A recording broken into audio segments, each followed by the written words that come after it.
ಬರಬೇಕು.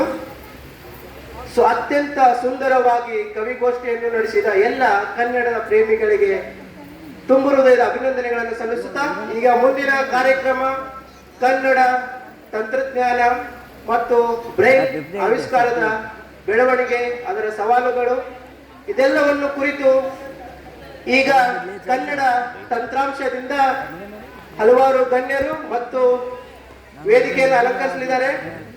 ಸರ್ ಆರಂಭಿಸಬಹುದಾ? ಪ್ರಾರಂಭಿಸಬಹುದಾ? ಇಲ್ಲ ಸಾಕು.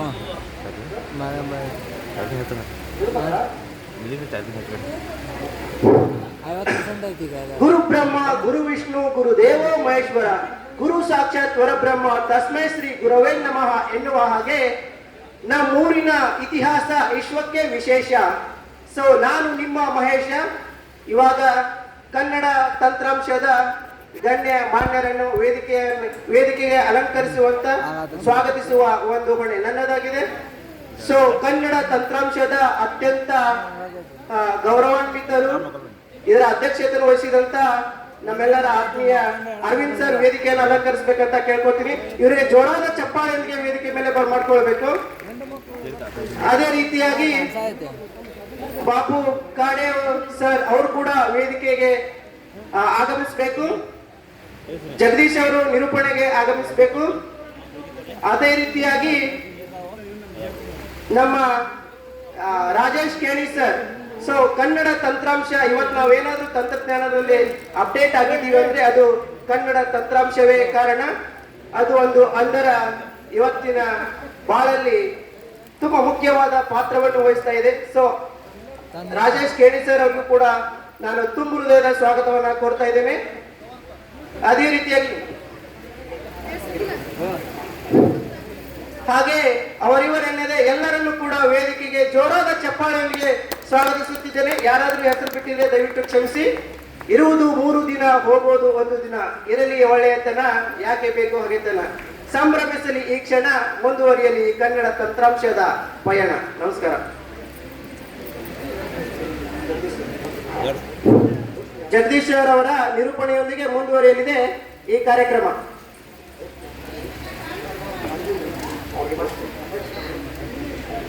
ಎಲ್ರಿಗೂ ನಮಸ್ಕಾರ.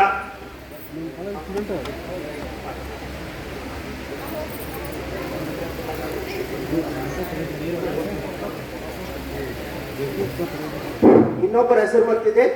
ಸೊ ನಮ್ಮೆಲ್ಲರ ಆತ್ಮೀಯರು ಮತ್ತು ನಮ್ಮ ಒಂದು ಸಚಿವಾಲಯದಲ್ಲಿ ಕೆಲಸ ಮಾಡ್ತಿರುವಂತ ಕೇಶವಮೂರ್ತಿ ಸರ್ ಅವರಿಗೂ ಕೂಡ ನಾನು ಜೋರಾದ ಚಪ್ಪಾಳೆಯೊಂದಿಗೆ ಸ್ವಾಗತವನ್ನು ಕೋರ್ತೀನಿ. ಸೊ ಸರ್ ನೀವು ವೇದಿಕೆ ಮೇಲೆ ಅಲಂಕರಿಸಬೇಕು. ಸೊ ಜಗದೀಶ್ ಅವರು ಮುಂದುವರಿಸ್ತಾರೆ. ಎಲ್ರಿಗೂ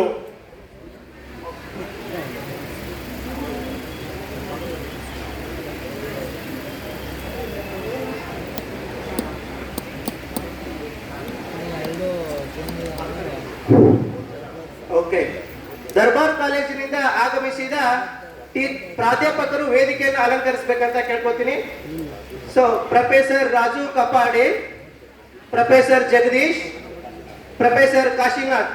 ಸೊ ದಯವಿಟ್ಟು ಈ ವೇದಿಕೆಯನ್ನು ಅಲಂಕರಿಸಬೇಕಂತ ತಮ್ಮಲ್ಲಿ ವಿನಂತಿ ಮಾಡ್ಕೊಳ್ತಾ ಇದ್ದೀನಿ. ಸೊ ಈ ಗೌರವ ನೆನಪಿನ ಕಾಣಿಕೆ ತಮ್ಮದಾಗಿಸ್ಕೋಬೇಕೆಂದು ಪೂಜ್ಯರಿಂದ ಆಶೀರ್ವಾದವನ್ನ ಪಡಿಬೇಕೆಂದು ತಮ್ಮಲ್ಲಿ ವಿನಂತಿಸಿಕೊಳ್ತೀನಿ. ಟಿಫನ್ ಮತ್ತು ಊಟ. ಸೊ ಈ ಒಂದು ಕಾರ್ಯಕ್ರಮದಲ್ಲಿ ತುಂಬಾ ವಾಲಂಟಿಯರ್ ಆಗಿ ದರ್ಬಾರ್ ಹುಡುಗರಿಗೆ ಕರ್ಕೊಂಡ್ ಬರೋದ್ರ ಜೊತೆಗೆ ಮಕ್ಕಳಲ್ಲಿ ಮಗುವಿನಲ್ಲಿ ನಗುವಾಗಿ ನಮ್ಮೆಲ್ಲರ ಜೊತೆಯಾಗಿರುವಂತ ಈ ತ್ರಿಮೂರ್ತಿಗಳು ವೇದಿಕೆಯನ್ನು ಅಲಂಕರಿಸಬೇಕಂತ ಕೇಳ್ಕೊತೀವಿ. ಜಗದೀಶ್ ಸರ್ ಮುಂದುವರಿಸಿ. ಎಲ್ರಿಗೂ ನಮಸ್ಕಾರ. ಆತ್ಮೀಯರೇ, ಬೆಳಗಿನಿಂದ ಇಲ್ಲಿ ತನಕ ಅನೇಕ ಗೋಷ್ಠಿಗಳು, ಕವನ ವಾಚನಗಳು ಬಹಳ ಸುದೀರ್ಘವಾಗಿ ನಡೀತಾ ಇದೆ. ಇದು ನಿಜಕ್ಕೂ ಕೂಡ ವಿಜಯಪುರದ ಜನರ ಒಂದು ಸೌಭಾಗ್ಯ ಅಂತ ನಾನು ಈ ಸಂದರ್ಭದಲ್ಲಿ ಹೇಳಲಿಕ್ಕೆ ಬಯಸ್ತೀನಿ. ಈ ಒಂದು ತಂತ್ರಜ್ಞಾನದ ಗೋಷ್ಠಿಯನ್ನು ನಾನು ಈ ಸಂದರ್ಭದಲ್ಲಿ ಪ್ರಾರಂಭಿಸ್ತಾ ಇದ್ದೀವಿ. ಈ ಕಾರ್ಯಕ್ರಮದ ಅಧ್ಯಕ್ಷತೆಯನ್ನ ಸನ್ಮಾನ್ಯ ಶ್ರೀ ಅರವಿಂದ್ ಅವರು ಬಂದಿದ್ದಾರೆ. ಅವರು ವಹಿಸ್ಕೊಳ್ಬೇಕು ಅಂತ ಹೇಳಿ ನಾನು ಅವರಿಗೆ ಹೃದಯ ತುಂಬಿ ಕೇಳ್ಕೊಳ್ತಾ ಇದ್ದೀನಿ. ಕನ್ನಡ ತಂತ್ರಾಂಶದ ಮೂಲಕ ನಮ್ಮ ದೃಷ್ಟಿ ಸವಾಲುಳ್ಳಂತಹ ವ್ಯಕ್ತಿಗಳಿಗೆ, ಅಂಧರಿಗೆ ಬಹಳಷ್ಟು ಟ್ಯುಟೋರಿಯಲ್ಸ್ಗಳನ್ನು ಕೊಟ್ಟಿದ್ದಾರೆ. ಎಲ್ಲಕ್ಕಿಂತ ಕೇಳಿಸ್ತಾ ಇದೆಯಲ್ಲ, ಎಲ್ಲಕ್ಕಿಂತ ಮುಖ್ಯವಾಗಿ ಎಲ್ಲಕ್ಕಿಂತ ಮುಖ್ಯವಾಗಿ ನಾವು ಆರ್ಟಿಫಿಷಿಯಲ್ ಇಂಟೆಲಿಜೆನ್ಸ್ ಅಂದ್ರೆ ಈ ಕೃತಕ ಬುದ್ಧಿಮತ್ತೆ ಅಂತಕ್ಕಂಥದ್ದು ನಮಗೆ ಕಣ್ಣಾಗಿರ್ತಕ್ಕಂಥದ್ದು ಟೆಕ್ನಾಲಜಿ, ಅದನ್ನ ಬಳಸಿಕೊಂಡು ಯಾವ ತರ ಮುಂದುವರಿಬೇಕು ಅನ್ನೋದ್ರ ಬಗ್ಗೆ ಬಹಳಷ್ಟು ವಿಚಾರಗಳನ್ನು ತಿಳಿಸತಕ್ಕಂಥದ್ದು ಸನ್ಮಾನ್ಯ ಶ್ರೀ ರವೀಂದ್ರ ಅವರು ಅಧ್ಯಕ್ಷತೆಯನ್ನು ವಹಿಸಿಕೊಡ್ಬೇಕು. ಹಾಗೆ ಆಶಯ ನುಡಿಯನ್ನು ಆಡಲಿಕ್ಕೆ ಬಾಪು ಕಾಡೆ ಸರ್ ಅವರಿಗೆ ಆಹ್ವಾನಿಸ್ತಾ ಇದ್ದೀನಿ. ಹಾಗೆ ಶ್ರೀಯುತ ರಾಜೇಶ್ ಅವರು ಹಾಗೆ ಶ್ರೀಮತಿ ರಾಣಿ ಅವರನ್ನ ಕೂಡ ಈಗ ವೇದಿಕೆಗೆ ಆಹ್ವಾನಿಸ್ತಾ ಇದ್ದೀನಿ. ವಂದನಾರ್ಪಣೆಗಾಗಿ ಶ್ರೀಯುತ ಕೇಶವಮೂರ್ತಿ ಸರ್ ಇದ್ದಾರೆ. ಆದ್ಮೇಲೆ ಒಂದ್ಸಲ ದಯವಿಟ್ಟು ನಾನು ನಿಮ್ಮೆಲ್ಲರಿಗೂ ವಿನಂತಿ ಮಾಡ್ಕೊತಾ ಇದ್ದೀನಿ, ತಂತ್ರಜ್ಞಾನದಲ್ಲಿ ಎಲ್ಲಿಯವರೆಗೂ ನಾವು ಹೊಂದಿದ್ದೀವಿ ಅನ್ನೋದ್ರ ಬಗ್ಗೆ ಈ ಗೋಷ್ಠಿಯ ಮೂಲಕ ತಿಳಿಸಲಾಗಿದೆ. ಒನ್ಸ್ ಅಗೈನ್ ಅಭೂತಪೂರ್ವ ವರ್ಣರಂಜಿತ ರಂಗಿನ ಆತ್ಮೀಯ ಸಮಾರಂಭಕ್ಕೆ ಆಗಮಿಸಿರ್ತಕ್ಕಂತಹ ಕರ್ನಾಟಕದ ಮೂಲೆಯಿಂದ ಬಂದಿರತಕ್ಕಂತಹ ಎಲ್ಲ ಅಂಧ ಮಿತ್ರರನ್ನ, ಎಲ್ಲ ಕರ್ನಾಡಿನ ವಿಜಯಪುರದ ವೀಕ್ಷಕ ಮಿತ್ರರ ಪರವಾಗಿ ನಾನು ಹೃದಯ ತುಂಬಿ ಸ್ವಾಗತಿಸ್ತಾ ಇದ್ದೀನಿ. ಈಗ ಈ ಮಾಹಿತಿ ರಾಣಿ ಅವರಿಗೆ ಕಾರ್ಯಕ್ರಮದ ಆಶಯ ನುಡಿಯನ್ನ ಆಡ್ಲಿಕ್ಕೆ ಬಾಪು ಕಾಡೆ ಸರ್ ಅವರನ್ನ ಕರೀತಾ ಇದ್ದೀನಿ. ಒಂದಿಷ್ಟು ವಿಚಾರಗಳನ್ನ ಏನೋ ಅವರು ತಿಳಿಸ್ಬೇಕು. ಅವರು SBI ಬ್ಯಾಂಕಿನ ಉದ್ಯೋಗಿಗಳಾಗಿದ್ದಾರೆ. ಬಹಳಷ್ಟು ಒಳ್ಳೆಯ ಕವಿತೆಗಳನ್ನ ಕೂಡ ಅವರು ಬರೆದಿದ್ದಾರೆ. ಅಪರೂಪದ ಬರಹಗಾರರು ಶ್ರೀಯುತ ಬಾಪು ಕಾಡೆ ಸರ್ ಅವರನ್ನ ಆಶಯ ನುಡಿಗಾಗಿ ಕೇಳ್ತಾ ಇದ್ದೀನಿ. ಈ ಮಾಹಿತಿ ನಿಮಗ.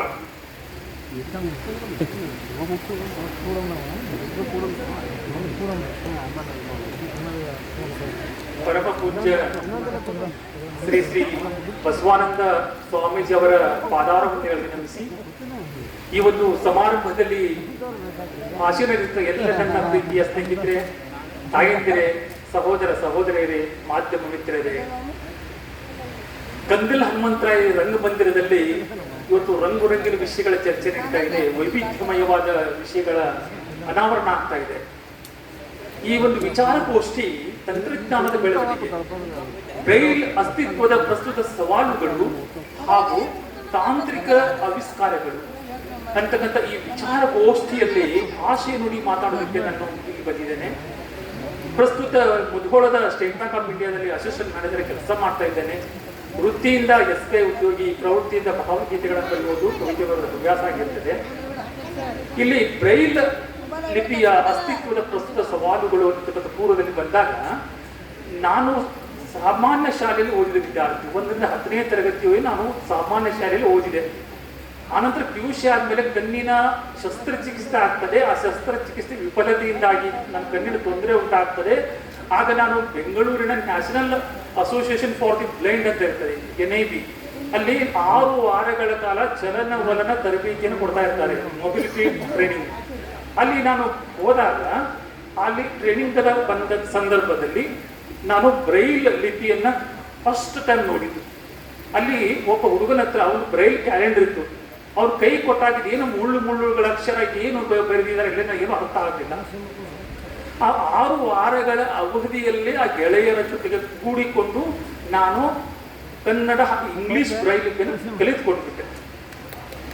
ಬ್ರೈಲ್ ಲಿಪಿಯ ಒಂದು ಕಲಿತುಕೊಂಡಾಗ ನನ್ನಲ್ಲಿ ಅಡಗಿದ್ದ ಒಂದು ನಿರಾಶೆ, ನನ್ನಲ್ಲಿ ಅಡಗಿದ್ದ ಅಸಹಾಯಕತೆ, ನನ್ನಲ್ಲಿ ಅಡಗಿದ್ದ ವೇದನೆ ಅದು ದೂರವಾಗಿತ್ತು. ಯಾಕಂದ್ರೆ ಓದುವ ಸಾಮರ್ಥ್ಯ ಕಡಿಮೆ ಆಗಿರ್ತಕ್ಕಂಥ ಸಂದರ್ಭದಲ್ಲಿ ನನ್ನ ಮುಂದೆ BA ಪದವಿ MA ಪದವಿ ಓದುವ ಹಂತಗಳಲ್ಲಿ ಓದಿದ ವಿಷಯವನ್ನ ಬರೆದಿಟ್ಕೋಬೇಕಾದ್ರೆ ರೂಮಿನಲ್ಲಿ ಆ ಬ್ರೈಲ್ ಲಿಪಿಯಲ್ಲಿ ಬರೆದುಕೊಳ್ತಾ ಇದ್ದೆ, ಪರೀಕ್ಷೆ ಸಮಯದಲ್ಲಿ ಓದ್ತಾ ಇದ್ದೆ. ಹೀಗಾಗಿ ಈ ಒಂದು ನಾವು ಶ್ರವ್ಯ ಕಾವ್ಯ, ದೃಶ್ಯ ಕಾವ್ಯ ಯಾವ ರೀತಿ ಹೇಳ್ತೇವೆ ಹಾಗೆ ಸ್ಪರ್ಶ ಕಾವ್ಯ ಅನ್ನೋ ಹಾಗೆ ಈ ಸ್ಪರ್ಶ ಲಿಪಿಯಲ್ಲಿ ಬೆರಳ ತುದಿಯಿಂದ ಸ್ಪರ್ಶಿಸಿ ಓದುವ ಈ ಬ್ರೈಲ್ ಲಿಪಿ ಇದರ ಅದ್ಭುತ ಒಂದು ಇತಿಹಾಸನೇ ಇಡಬಹುದು. ನಾವು ಫ್ರಾನ್ಸ್ ದೇಶ ಅಂತಕ್ಕಂಥ ಒಂದು ನಗರ ಇರ್ತದೆ. ಫ್ರಾನ್ಸ್ ದೇಶದ ಪ್ಯಾರಿಸ್ ಅಂತಕ್ಕಂಥ ಊರಿನಲ್ಲಿ ವ್ಯಾಲೆಂಟೈನ್ ಹಾಯ್ ಅಂತಕ್ಕಂಥ ಒಬ್ಬ ಸಾಮಾಜಿಕ ಚಿಂತಕ, ಸಾಮಾಜಿಕ ಕಳಕಳಿ ವ್ಯಕ್ತಿ ಆಗಿರ್ತಾನೆ. ಒಂದು ದಿವಸ ಪ್ಯಾರಿಸ್ ನಗರದ ರಸ್ತೆಗಳಲ್ಲಿ ಆತ ನಡೆದುಕೊಂಡು ಹೋಗ್ತಾ ಇರಬೇಕಾದ್ರೆ ಅಲ್ಲಿ ವಿವಿಧ ಅಂಧರು, ಕಣ್ಣು ಕಾಣದಂತವರು ಪ್ರಾಣಿಗಳ ಮುಖವಾಡಗಳನ್ನ ಧರಿಸಿಕೊಂಡು ಭಿಕ್ಷೆ ಬಿಡ್ತಿರ್ತಾರೆ. ಆ ಭಿಕ್ಷೆ ಬಿಡ್ತಕ್ಕಂಥ ಅಂಧರನ್ನ ನೋಡಿದಾಗ ವ್ಯಾಲೆಂಟ್ ಹಾಯ್ಗೆ ಅನಿಸ್ತದೆ, ಅವನ ಕರುಳು ಚೂರಂತದೆ, ಮಮ್ಮಲ್ಲ ಮರುತ್ತಾನೆ. ಇವರೀಗ ನಾನು ಏನಾದ್ರೂ ಮಾಡಬೇಕು ಅನ್ನೋ ಆಸೆ ಹೋಗ್ತದೆ ಅವನಿಗೆ. ಅವನು royal society for the blind ಅಂತಕ್ಕಂಥ ಶಾಲೆಯನ್ನ ಆ ಒಂದು ಕಾಲದಲ್ಲಿ 1800 ಇಸ್ವಿಯಲ್ಲಿ ಪ್ರಾರಂಭದಲ್ಲಿ ಒಂದು ಪ್ಯಾರಿಸ್ ದೇಶಕ್ಕೆ ತೆಗಿತಾನೆ. ಅದು ಒಂದು ಇತಿಹಾಸ. ಆದ್ರೆ 1809ರಲ್ಲಿ ಫ್ರಾನ್ಸ್ ದೇಶದ ಕೂಪರ್ ಅಂತಕ್ಕಂಥ ಗ್ರಾಮದಲ್ಲಿ ಒಬ್ಬ ಲೂಯಿಸ್ ಬ್ರೈಲ್ ಅನ್ನೋ ಬಾಲಕ ಇರ್ತಾನೆ. ಆತನ ತಂದೆ ಸೈಮನ್ ರೇನಿ ಬ್ರೈಲ್. ಆ ತಂದೆ ಕೆಲಸ ಏನಾಗಿರ್ತದೆ, ಆಗ ಎಲ್ಲಿ ಫ್ರಾನ್ಸ್ ದೇಶದಲ್ಲಿ ಬರೀ ಅಂತರ್ನೃತ್ಯಗಳು, ಸಪ್ತವಾರ್ಷಿಕ ನೃತ್ಯಗಳು ನಡೀತಾ ಇರ್ತದೆ. ಅಂತ ಸಂದರ್ಭದಲ್ಲಿ ಲೂಯಿಸ್ ಬ್ರೈಲ್ ಅವರ ತಂದೆ ಒಂದು ಕಾರ್ಯಾಗಾರವನ್ನು ಇಟ್ಕೊಂಡಿರ್ತಾನೆ. ಆ ಕಾರ್ಯಾಗಾರದಲ್ಲಿ ಕುದುರೆಗಳಿಗೆ ಜೀನು ಮತ್ತು ಲಗಾಮುಗಳನ್ನ ತಯಾರಿಸುವ ಕೆಲಸ ಮಾಡ್ತಕ್ಕಂಥವು ಸ್ವಯಂನಿ ಕೆಲಸ ಆಗಿರ್ತದೆ. ಆ ಜೀನು ಲಗಾಮನ್ನು ತಯಾರು ಮಾಡತಕ್ಕ ಸಂದರ್ಭದಲ್ಲಿ ಒಂದು ದಿನ ಆ ಚರ್ಮದ ಹಲಗು ಅದು ಮೂಡ್ಕೊಂಡು ಚಿಕ್ಕ ಬಾಲಕ ಅವನು ಗ್ಯಾರೇಜಲ್ಲಿ ಕೂತ್ಕೊಂಡು ಅಪ್ಪ ಮಾಡುವ ಕೆಲಸವನ್ನ ತದೇಕ ಚಿತ್ತದಿಂದ ಮಗು ನೋಡ್ತಾ ಇರ್ತದೆ. ಒಂದು ದಿನ ಅಪ್ಪ ಇಲ್ಲದ ಹೊತ್ತಿನಲ್ಲಿ ಆ ಮಗು ಕಾರ್ಯಾಗಾರದ ಒಳಗಡೆ ಬಂದು ತಾನೂ ಅಪ್ಪನಂತೆ, ಮಕ್ಕಳ ಸ್ವಭಾವ ಅದು ಸಹಜ ನೋಡ್ತವೆ, ನಾನು ಅಪ್ಪನಂತೆ ಮಾಡಬೇಕು, ಪ್ರಕೃತಿ ನಿಯಮ ಅಲ್ಲ, ಅದನ್ನು ಮಾಡುವ ನಿಯಮ. ಹಾಗೆ ತಾನು ಕೂಡ ಆ ಚರ್ಮವನ್ನ ಕೈಲಿ ಹಿಡಿದು ಆ ಚುಪಾದ ಲಗನ್ನು ಹಿಡಿದು ಆ ಚರ್ಮವನ್ನು ಕತ್ತರಿಸಿ ಹೋಗ್ತದೆ. ದುರ್ದೈವವಶಾತ್ ಏನಾಗ್ತದೆ, ಆ ಲಗು ಕಣ್ಣಿಗೆ ತಾಗಿ ಬಿಡ್ತದೆ. ಯಾವಾಗ ಕಣ್ಣಿಗೆ ಆ ಚರ್ಮದ ಕತ್ತರಿಸುವ ಸಂದರ್ಭದಲ್ಲಿ ಚುಪಾದ ಲಗ್ ತಾಗ್ತದೆ, ಕಣ್ಣಿಂದ ರಕ್ತ ಚಿಮ್ತದೆ. ಆಗ ಕಣ್ಣು ತೊಂದರೆಯಾಗಿ ಕಣ್ಣು ಸೋಂಕಾಗ್ತದೆ. ಆ ಒಂದು ಕಣ್ಣಿನ ಎರಡು ಕಣ್ಣಿನ ಸೋಂಕಾಗಿ ಆ ಮಗು ಎರಡೂ ಕಣ್ಣುಗಳನ್ನ ಕಳೆದುಕೊಂಡ್ಬಿಡ್ತದೆ 4ನೇ ವರ್ಷಕ್ಕೆ. ಆಗ ಕೈಚಿಲ್ಲಿ ಕೂಡದ ಸೈಮನ್ ಏನ್ ಮಾಡ್ತಾನೆ, ಹಲಗೆಯ ಮೇಲೆ ಮೊಳೆಗಳನ್ನ ಪಡೆದು ABCD ಅಕ್ಷರಗಳನ್ನ ಕಲಿಸ್ತಾನೆ ಮಗುವಿಗೆ. ಅಷ್ಟೇ ಅಲ್ಲ, ಆ ಮಗು ಪ್ಯಾರಿಸ್ ಕರ್ಕೊಂಡು ಹೋಗಿ ಅಲ್ಲಿ ಆ ಒಂದು ವ್ಯಾಲೆಂಟೈನ್ ಸ್ಕೂಲ್ ಕಳಿಸ್ತಾನೆ. ಆ ಒಂದು ವ್ಯಾಲೆಂಟೈನ್ ಅಂತಕ್ಕಂಥ ಶಾಲೆಯಲ್ಲಿ ಪ್ಯಾರಿಸ್ ದೇಶದ ಸಂದರ್ಭದಲ್ಲಿ ಚಾರ್ಲ್ಸ್ ಬಾರ್ಬಿಯರ್ ಅಂತಕ್ಕಂಥವ್ರು ಒಂದು ಏನ್ ಮಾಡ್ತಾರೆ, ಅಂತರ್ನೃತ್ಯಗಳು ನಡೀತಿರ್ತಾರೆ ಅಲ್ಲಿ. ರಾತ್ರಿಯ ವೇಳೆಯಲ್ಲಿ ಅಂಧರು ಓದೋದಿಕ್ಕೆ ಒಂದು ಸೋನೋಗ್ರಫಿ ಅಂತಕ್ಕಂಥ ಲಿಪಿ ಇರ್ತದೆ. ಆ ಲಿಪಿಯನ್ನ ಆತ ಏನ್ ಮಾಡ್ತಾನೆ, ಕತ್ತಲೆಯಲ್ಲಿ ಸೈನಿಕರಿಗೂ ಗೊತ್ತಾಗಬಾರದು, ರಾತ್ರಿ ಗುಡ್ಡ ಕಾಡು ಕಟ್ಟೆಗಳಲ್ಲಿ ಕೂತು ಓದಬೇಕು. ದೀಪ ಹಚ್ಚಿದ್ರೆ ವೈರಿಗಳಿಗೆ ಗೊತ್ತಾಗುತ್ತೆ ಇಲ್ಲಿ ಸೈನಿಕರಿದ್ದಾರೆ ಅಂತ. ಅದಕ್ಕೆ ಏನ್ ಮಾಡಿದ್ರು, ಸೋನೋಗ್ರಫಿ ಅಂತ ಒಂದು ಕಂಡು ಹಿಡಿದಿರ್ತಾರೆ ಅವರು. ಅದನ್ನ ಲೂಯಿಸ್ ಬ್ರೈಲ್ ಏನ್ ಮಾಡ್ತಾರೆ, 12 ಅಕ್ಷರಗಳಿಂದ ಅದನ್ನ 6 ಅಕ್ಷರಗಳಿಗೆ ಅದನ್ನ ರೂಪಾಂತರಿಸಿ ಒಂದು ಲಿಪಿಯನ್ನ ಕಂಡು ಹಿಡಿತಾರೆ. ಅದು ಬ್ರೈಲ್ ಲಿಪಿಯಾಗಿ ಅವರ ಹೆಸರು ಪ್ರಸಿದ್ಧಿಗಳನ್ನ ಗಳಿಸ್ತದೆ. ಇವತ್ತು ಪ್ಯಾರಿಸ್ ದೇಶ ಅಷ್ಟೇ ಅಲ್ಲ, ಅಮೆರಿಕ ದೇಶ ಅಷ್ಟೇ ಅಲ್ಲ, ಇಡೀ ಭಾರತದ ತುಂಬಾ ಲೂಯಿಸ್ ಬ್ರೈಲ್ ಅವರ ಹೆಸರಿನಲ್ಲಿ ಈ ಬ್ರೈಲ್ ಲಿಪಿ ಸಂಶೋಧನೆ ಆಗ್ತದೆ. ಇಡೀ ಅಂಧರ ಬಾಳಿಗೆ ಬೆಳಕಾಗ್ತದೆ, ದೃಷ್ಟಿರಹಿತರ ಬಾಳಿಗೆ ಹೊಸ ಸೃಷ್ಟಿಯಾಗಿ ಬ್ರೈಲ್ ಲಿಪಿ ಬರ್ತದೆ. ಕತ್ತಲೆಯ ಬಾಳಿಗೆ ಅವರು ಹಣತೆಗೆ ದೀಪವನ್ನು ಹಚ್ಚಿ ನಿಲ್ತಾರೆ. ಇವತ್ತಿನ ಪ್ರಸ್ತುತ ಸಂದರ್ಭದಲ್ಲಿ ಬ್ರೈಲ್ನ ಅವಶ್ಯಕತೆ ಇದೆ ಎನ್ನುವ ಸವಾಲು ನಮ್ಮ ಕಾಡ್ತಾ ಇದೆ. ಯಾಕಂದ್ರೆ ಆಧುನಿಕವಾಗಿ ಇವತ್ತು ಮೊಬೈಲ್ ಫೋನ್ಗಳು ಬಂದಿವೆ, ಗಣಕ ಯಂತ್ರಗಳು ಬಂದಿವೆ, ಟ್ಯಾಬ್ಗಳು ಬಂದಿವೆ, ಲ್ಯಾಪ್ಟಾಪ್ಗಳು ಬಂದಿವೆ, ನೋಟ್ಬುಕ್ಗಳು ಬಂದಿವೆ. ಇಷ್ಟೆಲ್ಲ ತಂತ್ರಜ್ಞಾನದ ಯುಗದಲ್ಲಿಯೂ ಬ್ರೈಲ್ ನಮಗೆ ಬೇಕೇ ಎನ್ನುವ ಸವಾಲನ್ನು ನಾವು ತೆಗೆದುಕೊಂಡಾಗ ಬ್ರೈಲ್ ಲಿಪಿ ಅತ್ಯವಶ್ಯಕವಾಗಿ ಬೇಕಾಗ್ತದೆ. ಕಳೆದ ವರ್ಷ ನಾನು ರಮಣ ಮಹರ್ಷಿ ಅಂತರ ಅಕಾಡೆಮಿಗೆ ಹೋಗಿದ್ದೆ. ಆ ಒಂದು ಸಂದರ್ಭದಲ್ಲಿ ಅಲ್ಲಿ ಯಾನಿ ಅಂತಕ್ಕಂಥ ಒಂದು ಯಂತ್ರ ಇತ್ತು. ಆ ಯಂತ್ರದಲ್ಲಿ ನಾವು ಒಂದು ಸ್ಪೀಕರ್ ಕೊಟ್ಟಿದ್ದಾರೆ, ಒಂದು ಬಟನ್ ಕೊಟ್ಟಿದ್ದಾರೆ. ಅಲ್ಲಿ ನಾವು ಈ ಯಾವ ರೀತಿ ಬ್ರೈಲನ್ನ ಬರಿತೀವಿ, ABCD ಬರೆದಾಗ ಅದು ಓದಿ ಹೇಳ್ತದೆ, ಆ ಅಕ್ಷರಗಳನ್ನ ಪದಗಳನ್ನ ಹೇಳ್ತದೆ, ಮಕ್ಕಳಿಗೆ ಸುಲಭವಾಗಿ ಅರ್ಥವಾಗುವ ರೀತಿಯಲ್ಲಿ ಅದು ಕಲಿಸ್ಕೊಡ್ತದೆ ಯಾನಿ ಅಂತಕ್ಕಂಥವ್ರು. ಹಾಗೆ Gboard ಅದು ಹೇಳ್ಕೊಡ್ತದೆ.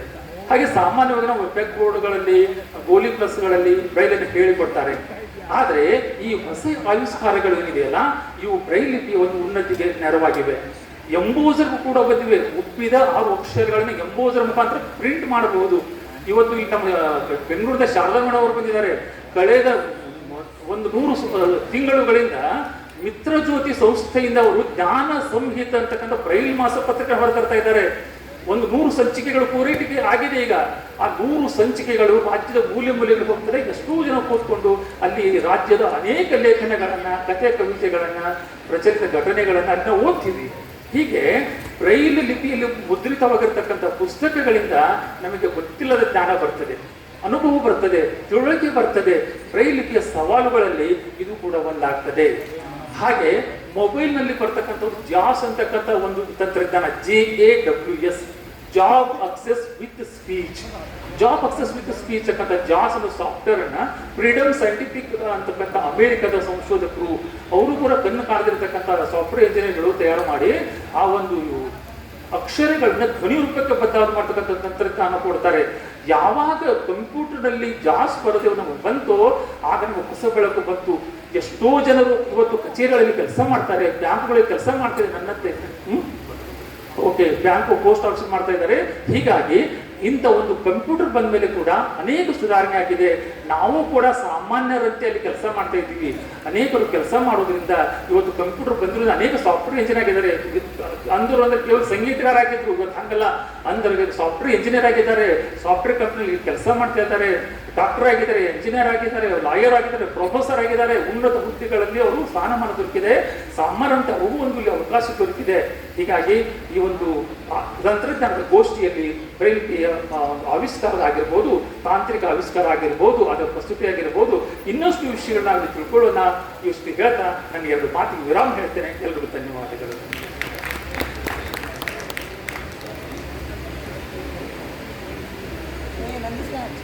ಆಶಯ ನುಡಿಗಳನ್ನು ಆಡಿರ್ತಕ್ಕಂತಹ ಅಪರೂಪದ ವಾಗ್ಮಿಗಳು ಸನ್ಮಾನ್ಯ ಶ್ರೀ ಬಾಪು ಕಾಡೇಶ್ವರ ಅವರಿಗೆ ತುಂಬ ಹೃದಯದ ಧನ್ಯವಾದಗಳು. ಬಹಳಷ್ಟು ವಿಷಯಗಳನ್ನು ತಿಳಿಸಿದ್ದಾರೆ. ಆತ್ಮೀಯರೇ, ಇವತ್ತಿನ ವಿಷಯ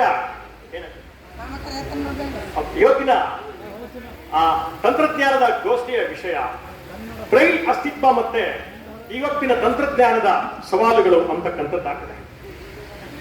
ಮಿತ್ರರೇ, ನಾನು ಇದರಲ್ಲಿ 2 ವಿಭಾಗ ಮಾಡ್ತಾ ಇದ್ದೀನಿ. ಒಂದು ತಂತ್ರಜ್ಞಾನದ ಸವಾಲುಗಳು ಮತ್ತೆ ತಂತ್ರಜ್ಞಾನವನ್ನು ಇವತ್ತು ಅಂಧರು ಬಳಸ್ಕೊಳ್ತಾ ಇರತಕ್ಕಂಥ ತಂತ್ರಜ್ಞಾನದ ಅಗತ್ಯತೆಗಳನ್ನ ಕುರಿತಂತೆ ಮಾತನಾಡಲಿಕ್ಕೆ ಸನ್ಮಾನ್ಯ ಶ್ರೀ ರಾಜೇಶ್ ಖನಿ ಅವರನ್ನ ನಾನು ಆಹ್ವಾನಿಸ್ತಾ ಇದ್ದೀನಿ.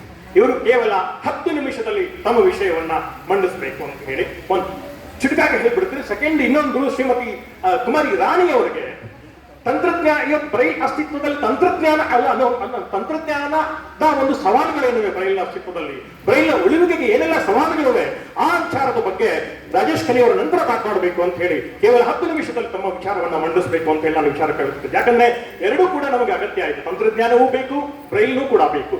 ಬ್ರೈಲ್ನಿಂದಲೇ ತಂತ್ರಜ್ಞಾನ. ನಮ್ಮೆಲ್ಲರ ಪ್ರೀತಿಯ ಗುರುಗಳಾಗಿರ್ತಕ್ಕಂತಹ ಸನ್ಮಾನ್ಯ ಶ್ರೀ ಕೃಷ್ಣ ಹೊಂಬಾಳೆ ಸರ್ ಅವರು ಹೇಳಿದ ಹಾಗೆ ಬ್ರೈಲೋ ರಕ್ಷತಿ ರಕ್ಷಿತ ಅನ್ನುವಂತಹ ಮಾತು. ನಾವು ಬ್ರೈಲನ್ನು ರಕ್ಷಣೆ ಮಾಡಿದ್ರೆ ನಮ್ಮನ್ನ ಬ್ರೈಲ್ ರಕ್ಷಣೆ ಮಾಡ್ತದೆ ಅಂತಕ್ಕಂತಹ ಮಾತು ಸತ್ಯ.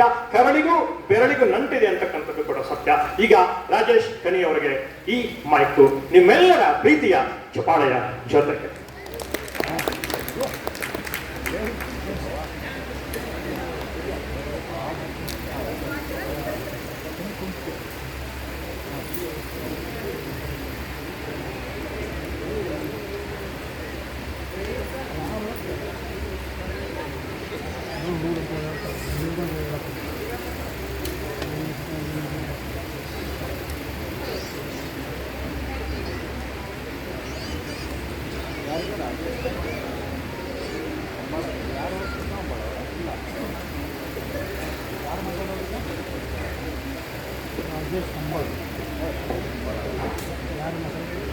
ಎಲ್ರಿಗೂ ನಮಸ್ಕಾರ. ನಾನು ರಾಜೇಶ್ ಖನಿ. ನನ್ನ ಸಣ್ಣ ಪರಿಚಯ ಹೇಳೋದಾದರೆ, ನಾನು ಈಗಾಗಲೇ ಕೆಲವರಿಗೆ ತಿಳಿದಿರೋ ಹಾಗೆ ನಾನು ಕನ್ನಡ ತಂತ್ರಾಂಶ ತಂಡ ನಮ್ಮದೇನಿದೆ ಅದರಲ್ಲಿ 6 ನಿರ್ವಾಹಕರಲ್ಲಿ ನಾನು ಇದು ಒಬ್ಬನಾಗಿದ್ದೇನೆ. ಮತ್ತು ನಾನು ಎಕ್ಸೆಂಚರ್ ಅನ್ನೋ ಕಂಪ್ನಿಯಲ್ಲಿ ಎಕ್ಸೆಸಿಬಿಲಿಟಿ ನಮಗೆಲ್ರಿಗೂ ಇಂಪಾರ್ಟೆಂಟು. ನಾನು ಎಕ್ಸೆಸಿಬಿಲಿಟಿ SME ಅಂದರೆ ಸಬ್ಜೆಕ್ಟ್ ಮ್ಯಾಟ್ರ್ ಎಕ್ಸ್ಪರ್ಟ್ ಆಗಿದ್ದೀನಿ. ಸೊ ಈಗ ನನ್ನ ಮಾತುಕತೆ ಒಂದಿಷ್ಟು ಮಾತು ಇದನ್ನು ಸ್ಟಾರ್ಟ್ ಮಾಡ್ತೀನಿ. ಸೊ ತಂತ್ರಜ್ಞಾನ ಅದು ನಮಗೆ ಬೇಕೇ ಬೇಕು. ಯಾಕೆಂದರೆ ಇಲ್ಲ, ಟೆಕ್ನಾಲಜಿ ಅನ್ನೋದು ಇಲ್ಲ ಅಂದರೆ ಈಗಾಗಲೇ ನಾವು ಸೈಟೆಡ್ ಮೇಲೆ ಅಥವಾ ಈ ದೃಷ್ಟಿ ಸಾಮಾನ್ಯರ ಮೇಲೆ ಸಾಕಷ್ಟು ಡಿಪೆಂಡೆಂಟ್ ಆಗಿದ್ದೀವಿ. ಸೊ ಡಿಪೆಂಡೆನ್ಸಿ ಕಡಿಮೆ ಮಾಡ್ಕೋಬೇಕು ಅಂದರೆ ನಮಗೆ ಟೆಕ್ನಾಲಜಿ ಅನ್ನೋದು ಬೇಕೇ ಬೇಕು. ಸೊ ಟೆಕ್ನಾಲಜಿ ಅಂತ ಬಂದಾಗ ನಮಗೆ ಫಸ್ಟು ನಮ್ಮ ಮನಸ್ಸಿಗೆ ಹೊಳೆಯೋದು ಈಗ ನಮ್ಮ ಹತ್ರ ಈ ಮೈನ್ ನಾವು ಗ್ಯಾಜೆಟ್ಸ್ ಅಂತ ಏನು ಕರಿತೀವಿ, ಲ್ಯಾಪ್ಟಾಪು, ಫೋನು. ಸೊ ಅಲ್ಲಿಂದ ನಾವು ಅದನ್ನ ಥಿಂಕ್ ಮಾಡಿದರೆ, ಒಂದು ಆಲೋಚನೆ ಮಾಡಿದರೆ ಫಸ್ಟು ನಮಗೆ ಬೇಕಾಗುತ್ತೆ ಸ್ಕ್ರೀನ್ ರೀಡರ್ಸ್. ಸೊ ಇಲ್ಲಿ ಇದು ನೀವೆಲ್ಲ ಇವತ್ತೇನಿದ್ದೀರಾ, ನಿಮ್ಮಲ್ಲಿ ಸುಮಾರು ಜನರಿಗೆ ಸ್ಕ್ರೀನ್ ರೀಡರ್ಸ್ ಅಂದರೆ ಏನು ಅಂತ ಗೊತ್ತಿರುತ್ತೆ. ನೀವೆಲ್ಲರೂ ತುಂಬ ಯೂಸ್ ಮಾಡ್ತಾನೆ ಇರ್ತೀರಾ ಅಂತ ನಮ್ಗೆ ಚೆನ್ನಾಗಿ ಗೊತ್ತಿದೆ. ಬಟ್ ಯಾರು ಇಲ್ಲಿ ದೃಷ್ಟಿ ಸಾಮಾನ್ಯರಿದ್ದಾರೆ, ಯಾರಿಗೆ ಸ್ಕ್ರೀನ್ ರೀಡರ್ ಬಗ್ಗೆ ಗೊತ್ತಿಲ್ಲ, ಅವರಿಗೆ ಸ್ಕ್ರೀನ್ ರೀಡರ್ ಅಂದರೆ ಏನು ಅಂತ ಚಿಕ್ಕದಾಗಿ ಹೇಳೋದಕ್ಕೆ ನಾನು ಮೊದಲು ಬಯಸ್ತೀನಿ. ಸೊ ಸ್ಕ್ರೀನ್ ರೀಡರ್ ಅಂದರೆ ಹೆಸರು ಹೇಳೋ ಹಾಗೆ ಸ್ಕ್ರೀನ್ ಮೇಲೆ ಏನಿರುತ್ತೆ ಅದನ್ನು ಓದುವಂತಹ ಒಂದು ಪ್ರೋಗ್ರಾಮ್ ಇದು. ಸ್ಕ್ರೀನ್ ಮೇಲೆ ನಿಮಗೆ ಟೆಕ್ಸ್ಟ್ ಹೇಗೆ ಕಣ್ಣಿಗೆ ಕಾಣಿಸುತ್ತೆ ಹಾಗೆ ನಮಗೆ ಟೆಕ್ಸ್ಟು ಸ್ಪೀಚಿಗೆ ಕನ್ವರ್ಟ್ ಆಗಿ ನಮಗೆ ಕೇಳಿಸುತ್ತೆ. ಸೊ ದಟ್ ನಾವು ನಮ್ಮ ಲ್ಯಾಪ್ಟಾಪ್ ಆಗಿರ್ಬೋದು, ಫೋನ್ ಆಗಿರ್ಬೋದು ಬಳಸ್ಬೋದು. ಈಗ ಚಾಲ್ತಿಯಲ್ಲಿರೋ ಎಲ್ಲ ಪಾಪ್ಯುಲರ್ ಆಪರೇಟಿಂಗ್ ಸಿಸ್ಟಮ್ಗಳಲ್ಲಿ ಸ್ಕ್ರೀನ್ ರೀಡರ್ಗಳು ಇರುತ್ತೆ. ಸೊ ಇದು ಒಂದು ಇದು ಸ್ಕ್ರೀನ್ ರೀಡರ್ಗಳ ಬಗ್ಗೆ. ನೆಕ್ಸ್ಟು ಈಗ ಟೆಕ್ನಾಲಜಿ ಫಾರ್ ಇದು ವಿಜುವಲಿ ಇಂಪೇರ್ಡ್ ಅಂತ ಬಂದರೆ, ನಮಗೆ ನಾವು ದಿನ ಬೆಳಗ್ಗೆ ಎದ್ದಾಗಲಿಂದ ರಾತ್ರಿ ಮಲ್ಕೊಳ್ಳೋವರೆಗೂ ಏನೇನು ಕೆಲಸ ಮಾಡ್ತೀವೋ ನಮಗೆಲ್ಲದಕ್ಕೂ ಒಂದೊಂದು ಟೆಕ್ನಾಲಜಿ ಬೇಕು. ಅದು ಒಂದು ಆ್ಯಪ್ ರೂಪದಲ್ಲೋ ಅಥವಾ ಒಂದು ಡಿವೈಸ್ ರೂಪದಲ್ಲೋ ಇರುತ್ತೆ. ಈಗ ಸುಮಾರು ಜನರಿಗೆ ಕೆಲವು ಆ್ಯಪ್ಗಳೆಲ್ಲ ಗೊತ್ತೇ ಇರುತ್ತೆ. ನಾವು ಶಾಪಿಂಗು ಎಲ್ಲ ನಾವು ಮಾಡ್ತಾ ಇದ್ದೀವಿ, ಮತ್ತು ಟ್ರಾವೆಲಿಂಗಿಗೆ ಕೂಡ ನಾವು ಆ್ಯಪ್ಸ್ನ ಈಗಾಗಲೇ ಯೂಸ್ ಮಾಡ್ತಾ ಇದ್ದೀವಿ. ಸೊ ಈಗ ಎ ಐ ಒಂದು ಟ್ರೆಂಡಿಂಗ್ ಟಾಪಿಕ್ ಅಲ್ವಾ? ಸೊ ಎಷ್ಟು ಜನ ಬೇರೆ ಬೇರೆ ಥರದ ಎ ಐ ಆ್ಯಪ್ಗಳನ್ನು ಬಳಸ್ತಾ ಇದ್ದೀರಾ?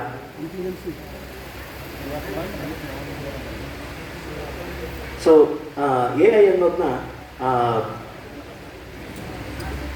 ಎ ಐ ಇದು ಆರ್ಟಿಫಿಷಿಯಲ್ ಇಂಟೆಲಿಜೆನ್ಸ್, ಅಥವಾ ನಮ್ಮ ಕನ್ನಡದಲ್ಲಿ ಹೇಳೋದಾದರೆ ಕೃತಕ ಬುದ್ಧಿಮತ್ತೆ.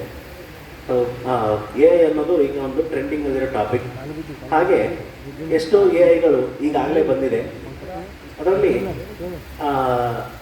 ಹಲವು ಎ ಐಗಳು ಕೆಲವು ನಮಗೋಸ್ಕರ ಮಾಡಿದ್ದು ಮತ್ತು ಕೆಲವು ನಾವು ನಮಗೋಸ್ಕರ ಯೂಸ್ ಮಾಡಿಕೊಳ್ತಿರೋವಂಥದ್ದು. ಅದರಲ್ಲಿ ಪರ್ಸ್ನಲ್ ಅಸಿಸ್ಟೆಂಟ್, ಈಗ ಗೂಗಲ್ ಅದರಲ್ಲಿ ಈ ಜೆಮಿನಿ ಏನು ಬಂದಿದೆ, ಮತ್ತು ಇದು ನಮ್ಮ iOS ಅಲ್ಲಿರೋ ಸಿರಿ ಆಗಿರ್ಬೋದು. ಇದು ಪರ್ಟಿಕ್ಯುಲರ್ ಆಗಿ ಇದೊಂದು ಈ ಥರದ ಆ್ಯಪ್ಗಳು ಅದು ನಮಗೋಸ್ಕರ ಮಾಡಲಿಲ್ಲ ಅಂದರೂ ನಾವು ಅದನ್ನ ಸ್ಪೆಷಲಿ ಯೂಸ್ ಮಾಡ್ಕೋಬೋದು. ಹಾಗೆ ಎ ಐಯಲ್ಲಿ ನಮಗೆ ಅಂತ ಬಂದಿರೋ ಫೀಚರ್ಗಳು ಯಾವ್ಯಾವುದು ಅಂತ ನೋಡಿದರೆ, ಈಗಾಗಲೇ ಯಾರು ಯೂಸ್ ಮಾಡ್ತಿದ್ದೀರಾ ಅವರಿಗಿದು ಆಶ್ಚರ್ಯ ಅನಿಸ್ಲಿಕ್ಕಿಲ್ಲ. ಬಟ್ ಯಾರಿಗಿದ್ರ ಬಗ್ಗೆ ಗೊತ್ತಿಲ್ಲ ಮತ್ತು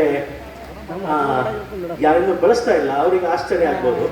ಸೊ ನಾವು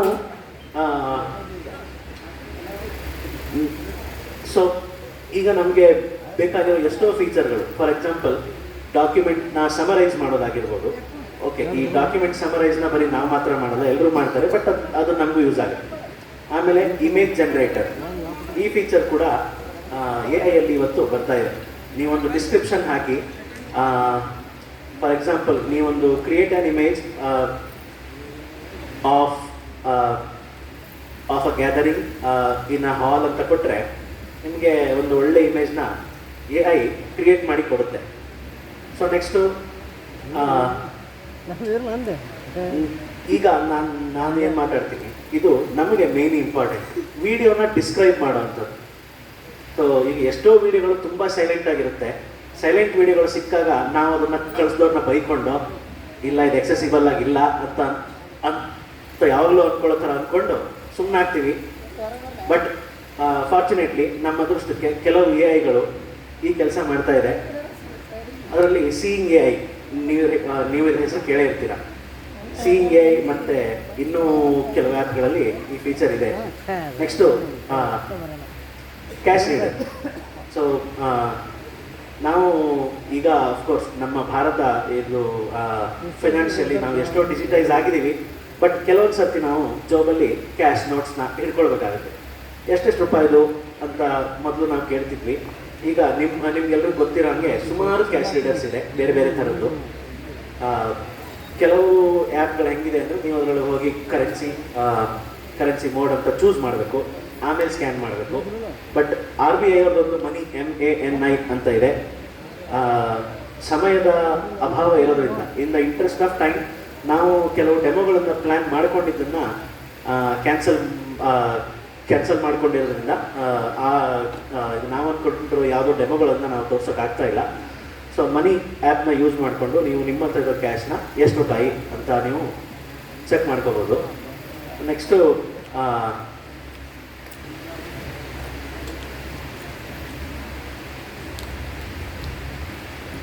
ನೆಕ್ಸ್ಟು ನಮಗೆ ಇಂಪಾರ್ಟೆಂಟ್ ಆಗೋದು OCR. OCR ಅಂದರೆ ಆಬ್ಜೆಕ್ಟ್ ಕ್ಯಾರೆಕ್ಟರ್ ರೆಕಗ್ನಿಷನ್ ಅಂತ. ಸೊ ಆಬ್ಜೆಕ್ಟ್ ಕ್ಯಾರೆಕ್ಟರ್ ರೆಕಗ್ನಿಷನ್ ಏನು ಮಾಡುತ್ತೆ ಆ ಫೀಚರ್ ಅಂತಂದರೆ,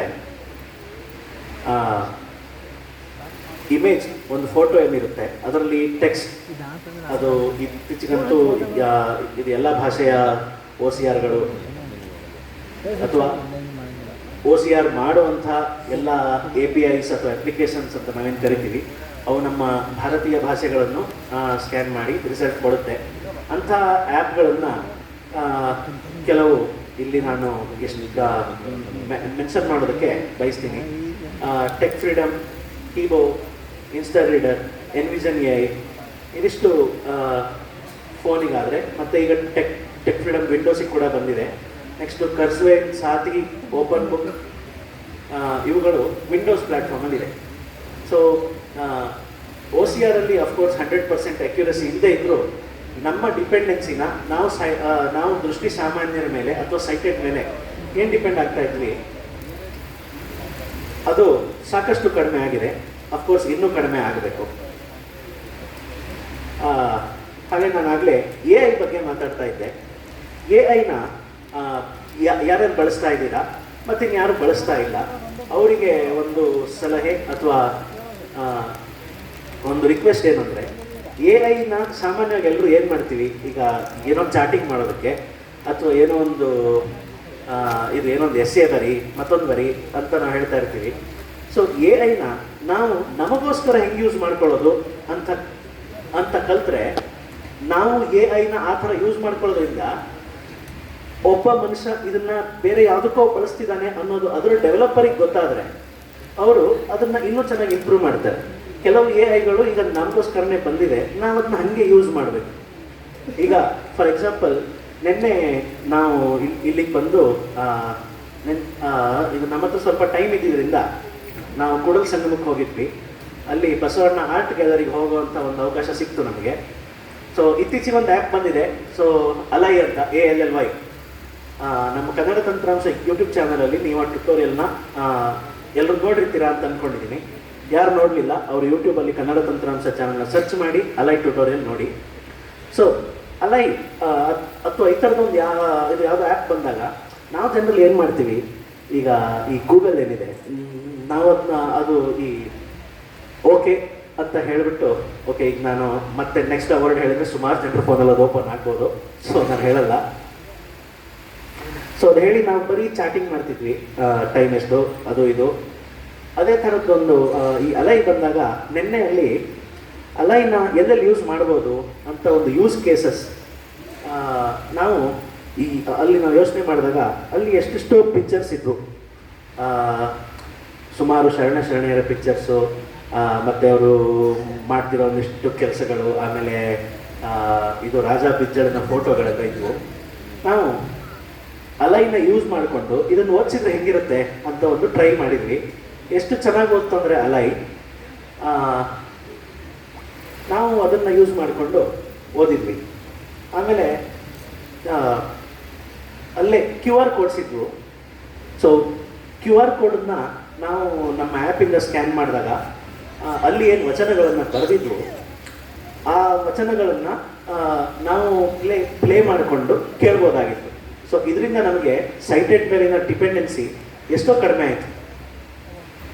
ಸೊ ನಾವು ಇಲ್ಲೆಲ್ಲ ಹೋದಾಗ ನಮ್ಮ ಫೋನಲ್ಲಿ ನಾವು ಏನೇನು ಮಾಡಬಹುದು ಅಂತ ನಾವು ನಮ್ಮ ಪಾಡಿಗೆ ನಾವು ಯೂಸ್ ಮಾಡ್ತಿದ್ರೆ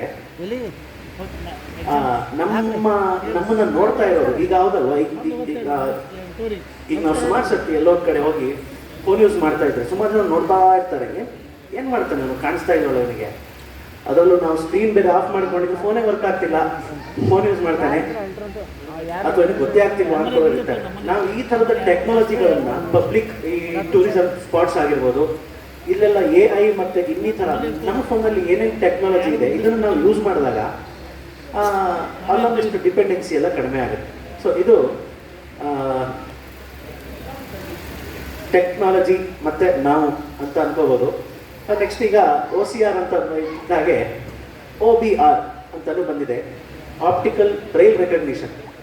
ಸೊ ಬ್ರೈಲ್ ಈಗ ಈ ಪ್ರಿಂಟೆಡ್ ಅಕ್ಷರಗಳನ್ನು ನಮಗೆ ನಾವು ಓದೋ ರೀತಿಯಲ್ಲಿ ಫಾರ್ಮ್ಯಾಟ್ ಮಾಡಿ ಕೊಡೋ ಅಪ್ಲಿಕೇಶನ್ ಏನಿದೆ, ಹಾಗೆ ಬ್ರೈಲ್ ಟಾರ್ಚ್ ಇದ್ರೆ ಅದನ್ನ ಸ್ಕ್ಯಾನ್ ಮಾಡಿ ಅದನ್ನ ಟೆಕ್ಸ್ಟಿಗೆ ಪ್ರಿಂಟೆಡ್ ಲೆಟರ್ಸ್ಗೆ ಕನ್ವರ್ಟ್ ಮಾಡುವಂಥ OBR optical Braille recognition feature ಕೂಡ ಬಂದಿದೆ.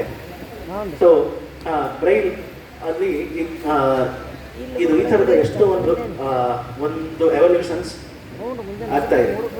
ಈಗ ಮೊದಲು ಸ್ಲೇಟು ಸ್ಟೈಲಸ್ಸು, ಅದರಲ್ಲೂ ಮೊದಲು ವುಡನ್ ಸ್ಲೇಟು, ಇಂಟರ್ ಪಾಯಿಂಟು ಅಲ್ಲಿಗೆಲ್ಲ ಬಂದ್ವಿ. ಆಮೇಲೆ ಬ್ರೈಲರ್ ಬಂತು. ಈಗ ಇದು ಎಂಬೋಸರ್ಗಳು ಬಂದಿದೆ. ಈಗ ಅಂತೂ ಟ್ಯಾಕ್ಟೈಲ್ ಬುಕ್ಸನ್ನ ನಾವು ಓದೋ ಥರದ ಇದು ಎಂಬೋಸರ್ಗಳು ಬಂದಿದೆ. ಆಮೇಲೆ ಆಗಲೇ ಇವರು ನಮ್ಮ ಬಾಪು ಖಾಡೆ ಸರ್ ಅವರು ಹೇಳ್ತಾ ಇದ್ರು ಆ್ಯನಿ ಲರ್ನಿಂಗ್ ಡಿವೈಸ್. ಇದರ ಒಂದು ವಿಡಿಯೋ ಕೂಡ ನಿಮಗೆ ನಮ್ಮ ಕನ್ನಡ ತಂತ್ರಾಂಶದಲ್ಲಿ ಸಿಗುತ್ತೆ. ಸೊ ನೀವು ಅದನ್ನು ನೋಡ್ಬೋದು. ಬ್ರೈಲ್ ಕಲಿಯೋದಕ್ಕೆ ಇದು ಮೊದಲೆಲ್ಲ ಬ್ರೈಲ್ ಕಲಿಸೋದಕ್ಕೆ ಒಬ್ಬರು ಹ್ಯೂಮನ್ ಟೀಚರ್ ಇರಲೇಬೇಕಿತ್ತು. ಈಗ ಅದನ್ನು ಒಂದು ಡಿವೈಸ್ ತಾನು ಆ ಕೆಲಸವನ್ನು ಮಾಡ್ತಾ ಇದೆ ಅಂತ ತಿಳ್ಕೊಂಡಾಗ ತಂತ್ರಜ್ಞಾನ ಅನ್ನೋದು ಯಾವ ಮಟ್ಟಕ್ಕೆ ಹೋಗಿದೆ ಅನ್ನೋದು ನಮಗೆ ಅರ್ಥ ಆಗದೆ ಇರಲ್ಲ. ನೆಕ್ಸ್ಟು ಬ್ರೈಲ್ ಬಗ್ಗೆ ಹೇಳೋದಾದ್ರೆ, ಬ್ರೈಲ್ ಡಿಸ್ಪ್ಲೇಗಳು ಇದು ಸುಮಾರು ಜನ ನೋಡಿರ್ತೀರಾ ಅನ್ಕೋತೀನಿ. ಯಾರಿಗೆ ಗೊತ್ತಿಲ್ಲ ಅವರಿಗೆ ಬ್ರೈಲ್ ಡಿಸ್ಪ್ಲೇ ಬಗ್ಗೆ ಹೇಳೋದಾದ್ರೆ, ರಿಫ್ರೆಷಬಲ್ ಬ್ರೈಲ್ ಡಿಸ್ಪ್ಲೇ ಅಂದರೆ ಇದು ಒಂದು ಡಿವೈಸ್ ಆಗಿರುತ್ತೆ. ಇದು ಬೇರೆ ಬೇರೆ ಸೈಜಲ್ಲಿ ಇರುತ್ತೆ. ಅದನ್ನು ನಾವು ಕಂಪ್ಯೂಟರ್ ಅಥವಾ ಫೋನ್ ಜೊತೆ ಯೂಸ್ ಮಾಡಿದಾಗ ನಮ್ಮ ಸ್ಕ್ರೀನ್ ರೀಡರ್ಸ್ ಏನಿದೆ ಅದು ಅದಕ್ಕೆ ಬಂದ ಸ್ಪೀಚನ್ನು ಬ್ರೈಲ್ ಡಾಟ್ಸ್ಗೆ ಕನ್ವರ್ಟ್ ಮಾಡಿ ನಮಗೆ ಬ್ರೈಲ್ ಡಿಸ್ಪ್ಲೇಲಿ ಕೊಡುತ್ತೆ. ಇದು ಮೇನ್ ಆಗಿ ಬಂದಿರೋದು for the use of deaf blinds. But ನಾವಿಂದ ಖಂಡಿತ ಯೂಸ್ ಮಾಡ್ಬೋದು. ಇದರಿಂದ ನಮಗೆ ತುಂಬ ಹೆಲ್ಪ್ ಆಗುತ್ತೆ.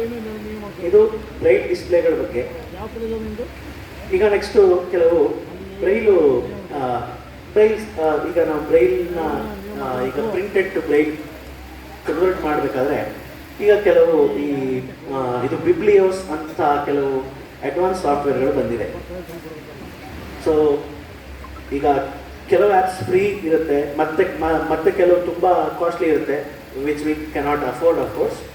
ಸೊ ಈ ಬಿಬ್ಲಿಯೋಸ್ನಂಥ ಓಪನ್ ಸಾಫ್ಟ್ವೇರ್ಗಳು ಇದರ ಡೆವಲಪರು ಅವರು ತುಂಬ ಬೇಗ ನಮ್ಮ ಸಜೆಷನ್ಗೆ ರೆಸ್ಪಾಂಡ್ ಮಾಡ್ತಾರೆ ಅಂತ ಇತ್ತೀಚೆಗೆ ನನಗೆ ನಮ್ಮ ಮಿತ್ರರಾದ ಇವರು ಶ್ರೀನಿವಾಸ ಮೂರ್ತಿ ಅವರು ಹೇಳೋದಕ್ಕೆ ಗೊತ್ತಾಯಿತು. ಆ ಥರದ ಸಾಫ್ಟ್ವೇರ್ನ ನಾವು ಖಂಡಿತ ಬೆಳೆಸಬೇಕು.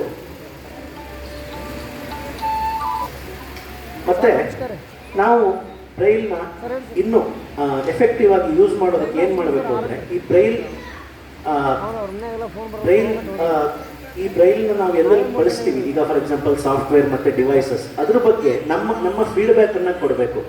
ಈಗ ಇದು ನಮ್ಮಲ್ಲಿ ನಾವು ಡಿಸ್ಕಸ್ ಮಾಡ್ಕೊಳ್ಳೋದಕ್ಕಿಂತ ಈಗ ಒಂದು ಬ್ರೈಲ್ ಆಗಲಿ ಅಥವಾ ಆ್ಯಪ್ ಆಗಲಿ ಅದು ಇನ್ನೂ ಇಂಪ್ರೂವ್ ಆಗಬೇಕಂದ್ರೆ ನಾವು ಅದಕ್ಕೆ ಫೀಡ್ಬ್ಯಾಕ್ ಕೊಡೋದು ತುಂಬ ಇಂಪಾರ್ಟೆಂಟ್ ಆಗುತ್ತೆ.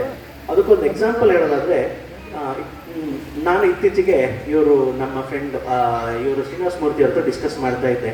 ನಿಮಗೆ ಗೊತ್ತಿದ್ದಂಗೆ NVDA ಅವರು ಇದು ಪ್ರತಿ ಸತಿ ಅಪ್ಡೇಟ್ ಮಾಡಿದಾಗ ಅವರು ಬ್ರೈಲ್ ಟೇಬಲ್ನ ಅಪ್ಡೇಟ್ ಮಾಡ್ತಾರೆ. ಸೊ ಆ ಬ್ರೈಲ್ ಟೇಬಲಲ್ಲಿ ಕನ್ನಡದ 2-3 ಅಕ್ಷರಗಳು ಅವರು ಅದಲು ಬದಲು ಮಾಡಿ ಮಕರ ಅಂತ ನಾವು ಬ್ರೈಲಲ್ಲಿ ಇದು ಇದರಲ್ಲಿ ಪ್ರಿಂಟೆಡಲ್ಲಿ ಇದ್ದರೆ ಅದೇನು ವಕರ ಅಂತ ಆಗೋದು, ಈ ಥರದಲ್ಲಿ ಆಗ್ತಿತ್ತು. ಇದನ್ನು ನಾವು ಯಾವಾಗ ಅಬ್ಸರ್ವ್ ಮಾಡ್ತೀವಿ ಅದನ್ನು ಫೀಡ್ಬ್ಯಾಕ್ ಕೊಡೋದು ತುಂಬ ಇಂಪಾರ್ಟೆಂಟ್ ಆಗುತ್ತೆ.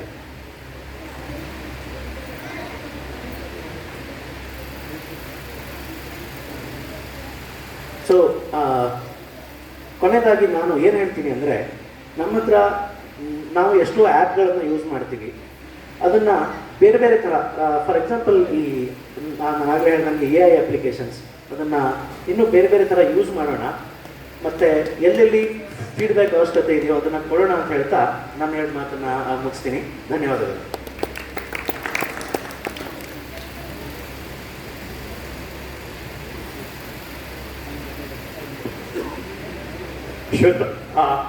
ಎಲ್ರಿಗೂ ನಮಸ್ಕಾರ. ಈಗ ನೀವೆಲ್ಲ ತಿಳ್ಕೊಂಡ್ರಿ ಬ್ಲೈಂಡ್ಸ್ಗೆ ಟೆಕ್ನಾಲಜಿ ಎಷ್ಟು ಕಣ್ಣಾಗಿದೆ ಅಂತಕ್ಕಂಥದ್ದು, ಟೆಕ್ನಾಲಜಿಯನ್ನು ಬಳಸ್ಕೊಂಡು ಬ್ಲೈಂಡ್ಸ್ ಏನೆಲ್ಲ ಮಾಡ್ಲಿಕ್ಕೆ ಸಾಧ್ಯ ಅಂತಕ್ಕಂಥದ್ದು. ಸೊ ಆದಷ್ಟು ನಿಮ್ಮ ಮನೆಯಲ್ಲಿರ್ತಕ್ಕಂತಹ ಮಕ್ಕಳಿಗೆ ಎಲ್ರಿಗೂ ತಿಳಿಸಿ, ಬ್ಲೈಂಡ್ಸ್ ಯಾರಿಗೂ ಕಡಿಮೆ ಇಲ್ಲ, ಮತ್ತೆ ಅವರು ಕೂಡ ಟೆಕ್ನಾಲಜಿಯನ್ನು ಬಳಸಲಿಕ್ಕೆ ಯಾರಾದರೂ ಅಂತಕ್ಕಂಥದ್ದನ್ನ ತಿಳಿಸ್ಬೇಕು ಅಂತ ಹೇಳಿ ನಾನು ನಿಮ್ಗೆ ವಿನಂತಿ ಮಾಡ್ಕೊತಾ ಇದ್ದೀನಿ. ಮುಂದಿನ ಗೋಷ್ಠಿಗೆ ಹೋಗ್ತೀನಿ. ಅದಕ್ಕೂ ಮುಂಚೆ ನಿಮ್ಮೆಲ್ಲರ ಪ್ರೀತಿಯ ಚಪ್ಪಾಳೆ ಅನ್ನೋ ಒಂದು ಸಣ್ಣ ಬ್ರೇಕ್ ನಂತರ ಈಗ ಇಷ್ಟ ತನಕ ಟೆಕ್ನಾಲಜಿ ಬಗ್ಗೆ ಕೇಳಿದ್ರಿ. ಈಗ ನಾವೆಲ್ಲ ಆಡಿಯೋ ಕೇಳ್ತೀವಿ, ಚೆನ್ನಾಗಿ ಕೇಳಿಸ್ಕೊಂಡು ಏನೆಲ್ಲ MA BA PUC ಎಲ್ಲ ಮಾಡ್ಕೊಂತೀವಿ. ಆಮೇಲೆ 1ರಿಂದ 10ನೇ ಕ್ಲಾಸಿನ ತನಕ ಬ್ರೈಲ್ ಓದ್ ಆಮೇಲೆ ಮರ್ತು ಬಿಡ್ತೀವಿ. ಸೊ ಬ್ರೈಲ್ ನಮಗೆ ಅಗತ್ಯ ಇಲ್ವಾ ಹಾಗಾದ್ರೆ? ಇವತ್ತು ಟೆಕ್ನಾಲಜಿ ಬಂದಿದೆ, ಮೊಬೈಲ್ ಬಂದಿದೆ, ಟೇಪ್ ಬಂದಿದೆ, CD ಬಂದಿದೆ, ಆಡಿಯೋ ಬಂದಿದೆ, ಎಕ್ಸೆಟ್ರಾ ಎಕ್ಸೆಟ್ರಾ ಎಕ್ಸೆಟ್ರಾ ಎಕ್ಸೆಟ್ರಾ. ಆದ್ರೆ ಬ್ರೈಲ್ ನ ಅವಶ್ಯಕತೆ ಇಲ್ವಾ? ಖಂಡಿತ ಇದೆ ಅಂತ ಹೇಳೋಕೆ ಬರ್ತಾ ಇದ್ದಾರೆ. ಬ್ರೈಲ್ ನ ಅಸ್ತಿತ್ವವನ್ನು ನಾವು ಉಳಿಸ್ಕೊಳ್ಬೇಕು. ಬ್ರೈಲ್ ಉಳಿದಿದ್ರೆ ಏನಾಗ್ತದೆ? ಬ್ರೈಲೋ ರಕ್ಷತಿ ರಕ್ಷಿತ ಅನ್ನೋದ್ರಲ್ಲಿ 2 ಮಾತಿಲ್ಲ ಅನ್ನೋ ಸತ್ಯವನ್ನ ನಿಮ್ಮೆಲ್ಲರ ಮುಂದೆ ಹೇಳೋಕೆ ಬರ್ತಾ ಇದ್ದಾರೆ ನಮ್ಮೆಲ್ಲರ ಪ್ರೀತಿಯ ಅತ್ಯದ್ಭುತ ಕವಯಿತ್ರಿ ಮೈಸೂರಿನ ಕುಮಾರಿ ರಾಣಿಯವರಿಗೆ ಈ ಮೈಕ್ ಅನ್ನ ವರ್ಗಾಯಿಸ್ತಾ ಇದ್ದೀನಿ. 10 ನಿಮಿಷ ಮಾತ್ರ.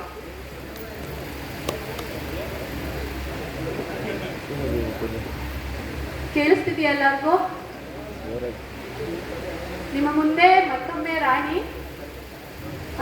ಈಗ ಆಲ್ರೆಡಿ ತಂತ್ರಜ್ಞಾನದ ವಿಚಾರವಾಗಿ ಹಲವಾರು ವಿಷಯಗಳನ್ನ ರಾಜೇಶ್ ಸರ್ ತಿಳಿಸಿದ್ದಾರೆ. ಅದರ ಜೊತೆಗೆ ಬ್ರೈಲ್ ಅಸ್ತಿತ್ವದ ಜೊತೆಗೆ ತಂತ್ರಜ್ಞಾನವನ್ನು ನಾವು ಹೇಗೆ ಬಳಸ್ತಾ ಹೋಗ್ಬೇಕು, ಅದು ನಾನೀಗ ಕಾನ್ಸಂಟ್ರೇಷನ್ ಮಾಡ್ತಿರೋದು ಹೆಚ್ಚಾಗಿ ಶಿಕ್ಷಣ ಕ್ಷೇತ್ರಕ್ಕೆ ಉಪಯುಕ್ತವಾಗುವ ಹಾಗೆ ಬ್ರೈಲ್ನ ನಾವು ಹೆಚ್ಚೆಚ್ಚಾಗಿ ಹೇಗೆ ಬಳಸಬೇಕು ಅಂತ ಅನ್ನೋದ್ರ ಕಡೆ ಗಮನ ಕೊಡೋಣ. ನನ್ನ ಒಂದು ಮುಖ್ಯ ಅಂಶ ಏನು ಅಂತ ಅಂದ್ರೆ, ಶಾಲಾ ಹಂತದಿಂದ ನಮಗೆ ಪಠ್ಯ ಪುಸ್ತಕಗಳು ಬ್ರೈಲ್ನಲ್ಲಿ ಲಭ್ಯ ಇರುತ್ತೆ, ಇಲ್ಲ ಅಂತ ಹೇಳಲ್ಲ. ಶಾಲಾ ಹಂತದಿಂದ PUC ಹಂತದವರೆಗೂ ಇರುತ್ತೆ. ಆದ್ರೆ ಉನ್ನತ ಶಿಕ್ಷಣಕ್ಕೆ ಮತ್ತೆ ಪದವಿ ಶಿಕ್ಷಣವನ್ನ ಪಡೆಯಲಿಕ್ಕೆ, ಇತರ ವೃತ್ತಿಪರ ಕೋರ್ಸ್ಗಳನ್ನ ಪಡ್ಕೊಳ್ಳಿಕ್ಕೆ ಅಂತ ನಾವು ಬೇರೆ ಬೇರೆ ಕಾಲೇಜ್ಗಳಿಗೆ, ಯೂನಿವರ್ಸಿಟಿಗಳಿಗೆ ಸೇರ್ಪಡೆಗೊಂಡಾಗ ಅಲ್ಲಿ ನಮಗೆ ಬ್ರೈಲ್ ಪುಸ್ತಕಗಳ ಅಲಭ್ಯತೆ ಹೆಚ್ಚಾಗಿ ಕಾಣುತ್ತೆ. ಆದ್ದರಿಂದ ಯೂನಿವರ್ಸಿಟಿ ಆಗಿರಬಹುದು, ಸರ್ಕಾರ ಆಗಿರಬಹುದು, ಬ್ರೈಲ್ ಓದುಗರು ಹೆಚ್ಚಾಗಿರುವುದರಿಂದ, ಬ್ರೈಲನ್ನು ಓದುವ ವಿದ್ಯಾರ್ಥಿಗಳು ಹೆಚ್ಚಾಗಿರೋದ್ರಿಂದ ಬ್ರೈಲ್ ಪುಸ್ತಕಗಳನ್ನ ಈಗ ಎಷ್ಟೋ ಜನ ಹಲವಾರು ಈಗ ಆಪ್ಷನಲ್ ಸಬ್ಜೆಕ್ಟ್ಸ್ ನಾವು ಏನೆಲ್ಲ ತಗೊಳ್ತೀವಿ, ವಿಶ್ವವಿದ್ಯಾನಿಲಯದ ಹಂತದಲ್ಲಿ ಸಬ್ಜೆಕ್ಟ್ಗಳು ಇರ್ತಾವಲ್ವಾ, ಕಲಾ ವಿಭಾಗದಲ್ಲಿರಬಹುದು ಅಥವಾ ವಾಣಿಜ್ಯ ವಿಭಾಗದಲ್ಲಿರಬಹುದು, ಅವ್ರು ಯಾವ ವಿಷಯ ತಕ್ಕೊಂಡಿರ್ತಾರೆ ಆ ವಿಷಯದಲ್ಲಿ ಹಲವಾರು ಆಥರ್ಸ್ ಪುಸ್ತಕಗಳನ್ನ ಬರೆದಿರ್ತಾರೆ. ನಮ್ಮದೊಂದು ಚಾಲೆಂಜ್ ಏನು ಅಂತ ಅಂದ್ರೆ, ಹಲವಾರು ಪುಸ್ತಕಗಳನ್ನ ನಾವು ರೆಫರ್ ಮಾಡಕ್ಕಾಗಲ್ಲ ಅನ್ನೋದೇ ಒಂದು ದೊಡ್ಡ ಸವಾಲು. ಹಾಗಾಗಿ ಆ ಪುಸ್ತಕಗಳನ್ನ ಸಾಧ್ಯವಾದಷ್ಟು ಒಂದಷ್ಟು ಪ್ರತಿಗಳನ್ನಾದರೂ ಬ್ರೈಲ್ ಲಿಪಿಗೆ ಪ್ರಕಟಿಸಿ ಲೈಬ್ರರಿಗಳಲ್ಲಿ ಇಟ್ಟರೆ ಬ್ರೈಲ್ ಲಿಪಿಯನ್ನ ಉಳಿಸುವಡೆಗೆ ನಮ್ಮ ಗಮನ ಸಾಗುತ್ತೆ. ಬ್ರೈಲನ್ನ ಓದುವವರ ಸಂಖ್ಯೆ ಹೆಚ್ಚಾಗುತ್ತೆ. ತಂತ್ರಜ್ಞಾನ ಬೆಳೀತಿದೆ, ನಾವು OCR ಮೂಲಕ ಓದಿಸ್ಕೊಳ್ತೀವಿ, ಎಲ್ಲ ಸಾಧ್ಯ ಆಗುತ್ತೆ, ಇಲ್ಲ ಅಂತ ಹೇಳಲ್ಲ. ಆದ್ರೆ ತಂತ್ರಜ್ಞಾನ ಮುಂದುವರಿದು ನಾವು ಈ ಹಂತದವರೆಗೆ ಬಂದಿದೀವಿ ಅಂತ ಅಂದ್ರೆ ಅದಕ್ಕೆ ಮೂಲ ಕಾರಣ ಬ್ರೈಲ್ ಅಲ್ವಾ? ನಿಜ ಅಲ್ವಾ? ಇನ್ನ ಒಪ್ತೀರಾ? ಎಲ್ಲರೂ ಒಪ್ತೀರಾ? ಹಾಗಾಗಿ ನಾವು ಯಾವತ್ತಿಗೂ ಕೂಡ ತಂತ್ರಜ್ಞಾನ ಎಷ್ಟೇ ಮುಂದುವರೆದ್ರೂ ಕೂಡ ಅದರ ಬಳಕೆಯ ಜೊತೆಗೆ ನಮ್ಮ ಬ್ರೈಲನ್ನ ಎಂದಿಗೂ ಕೂಡ ಮೂಲೆ ಪಾಲು ಮಾಡುವತ್ತ ಗಮನ ಹರಿಸಬಾರ್ದು ಅಂತ ಆಲೋಚನೆ ಯಾವ ಕಾರಣಕ್ಕೂ ನಮ್ಮ ಮನಸ್ಸಿಗೆ ಯಾರಿಗೂ ಕೂಡ ಬರಬಾರ್ದು. ಅದ್ರ ಜೊತೆಗೆ ಹಲವಾರು ಸಾಹಿತಿಗಳು, ಕವಿಗಳು ಕವನಗಳನ್ನ, ಅವರ ಕೃತಿಗಳನ್ನ ಪ್ರಕಟಿಸ್ತಾರೆ. ಅದು ಸಾಮಾನ್ಯ ಸೈಟೆಡ್ ಅಕ್ಷರದಲ್ಲಿ ಇರುತ್ತೆ, ನಮಗೂ ಆ ಪುಸ್ತಕಗಳು ಸಿಗುತ್ತೆ. ಆದ್ರೆ ಅಲ್ಲಿ ನಾವು ಮತ್ತೊಬ್ಬರನ್ನ ಅವಲಂಬನೆ ಮಾಡ್ಬೇಕಾಗತ್ತೆ. ಅದರ ಬದಲಿಗೆ ಸಾಧ್ಯವಾದಷ್ಟು ಪ್ರತಿಗಳಲ್ಲಿ ಆ ಪುಸ್ತಕಗಳನ್ನು ಕೂಡ ಬ್ರೈಲ್ನಲ್ಲಿ ಪ್ರಕಟಿಸಿದ್ರೆ ನಮಗೂ ಅನುಕೂಲ, ಓದುಗರು ಬ್ರೈಲ್ನ ಬಳಸುವವರ ಸಂಖ್ಯೆ ಹೆಚ್ಚಾಗುತ್ತೆ. ಈಗ ನೀವು ಪ್ರತಿನಿತ್ಯ DD ಚಂದನದಲ್ಲಿ ತಟ್ಟಂತ ಹೇಳಿ ಅಂತ ಕ್ವಿಜ್ ಕಾರ್ಯಕ್ರಮ ಎಷ್ಟು ಜನ ನೋಡ್ತೀರಾ? ಇಲ್ಲಿ ಕ್ವಿಜ್ ಕಾರ್ಯಕ್ರಮ ಯಾರು ನೋಡ್ತೀರಾ? ಪ್ರತಿನಿತ್ಯ ತಟ್ಟಂತ ಹೇಳಿ ಕ್ವಿಜ್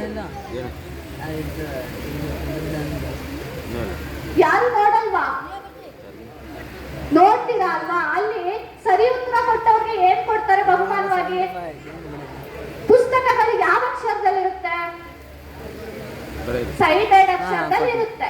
ಅದನ್ನೇ ನಮ್ಮ ಅಂಧರು ಕೂಡ ಭಾಗವಹಿಸಲಿಕ್ಕೆ ಅವಕಾಶ ಕೊಟ್ಟಂತಹ ಸಂದರ್ಭದಲ್ಲಿ, ನಾವು ಭಾಗವಹಿಸಿದಂತ ಸಂದರ್ಭದಲ್ಲಿ ನಮ್ಗೆ ಬ್ರೈಲ್ ಪುಸ್ತಕವನ್ನ ಬಹುಮಾನವಾಗಿ ಕೊಟ್ರೆ ಎಷ್ಟು ಖುಷಿ ಆಗುತ್ತಲ್ವಾ? ಆಗುತ್ತಾ ಇಲ್ವಾ? ಹೌದು. ಹಾಗಾಗಿ ಬ್ರೈಲ್ ಅನ್ನ ನಾವು ನಿತ್ಯ ನಿರಂತರವಾಗಿ ಬಳಸ್ತಾ ಹೋಗ್ಬೇಕು. ಬಳಸಿದಾಗ ಅಷ್ಟೇ ಅದು ಶಾಶ್ವತವಾಗಿ ಉಳಿಲಿಕ್ಕೆ ಸಾಧ್ಯ ಆಗುತ್ತೆ. ನಮ್ಮ ಮೂಲವೇ ಬ್ರೈಲ್. ಅದ್ರ ಜೊತೆಗೆ ನಾನು ಒಂದಷ್ಟು ಶಿಕ್ಷಣ ಕ್ಷೇತ್ರಕ್ಕೆ ಉಪಯುಕ್ತವಾಗುವಂತಹ ತಂತ್ರಜ್ಞಾನದ ಕುರಿತಾಗಿ ನಿಮ್ಮೊಟ್ಟಿಗೆ ಮಾತಾಡ್ಲಿಕ್ಕೆ ಇಷ್ಟಪಡ್ತೇನೆ. ನಮ್ಮ ಶಿಕ್ಷಕರಿರ್ಬಹುದು, ಉಪನ್ಯಾಸಕರಿರ್ಬಹುದು, ವಿದ್ಯಾರ್ಥಿಗಳಿಗೆ ಒಂದು ವಿಷಯವನ್ನ ಕೊಟ್ಟು ಅದರ ಕುರಿತಾಗಿ ಪ್ರಾಜೆಕ್ಟ್ ವರ್ಕ್ಗಳನ್ನ ಕೊಡ್ತಾರೆ ಅಥವಾ ಪವರ್ ಪಾಯಿಂಟ್ ಪ್ರೆಸೆಂಟೇಷನ್ ಮಾಡಿ ಅಂತ ಹೇಳ್ತಾರೆ.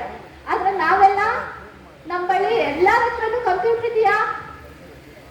ಕಂಪ್ಯೂಟರ್ ಎಲ್ಲರ ಬಳಿನೂ ಇದೆಯಾ? ಇದೆ. ಆದ್ರೆ ಕೆಲವರ ಹತ್ರ ಇಲ್ಲ. ಕೆಲವೊಬ್ಬರಿಗೆ ಅನಿವಾರ್ಯ ಕಾರಣಗಳಿಂದ ಸಿಗದಿರಬಹುದು ಅಂತ. ಆದ್ರೆ ಇಂದಿನ ದಿನಮಾನಗಳಲ್ಲಿ ಎಲ್ಲರ ಕೈಲೂ ಮೊಬೈಲ್ ಇದೆ ಅಲ್ವಾ?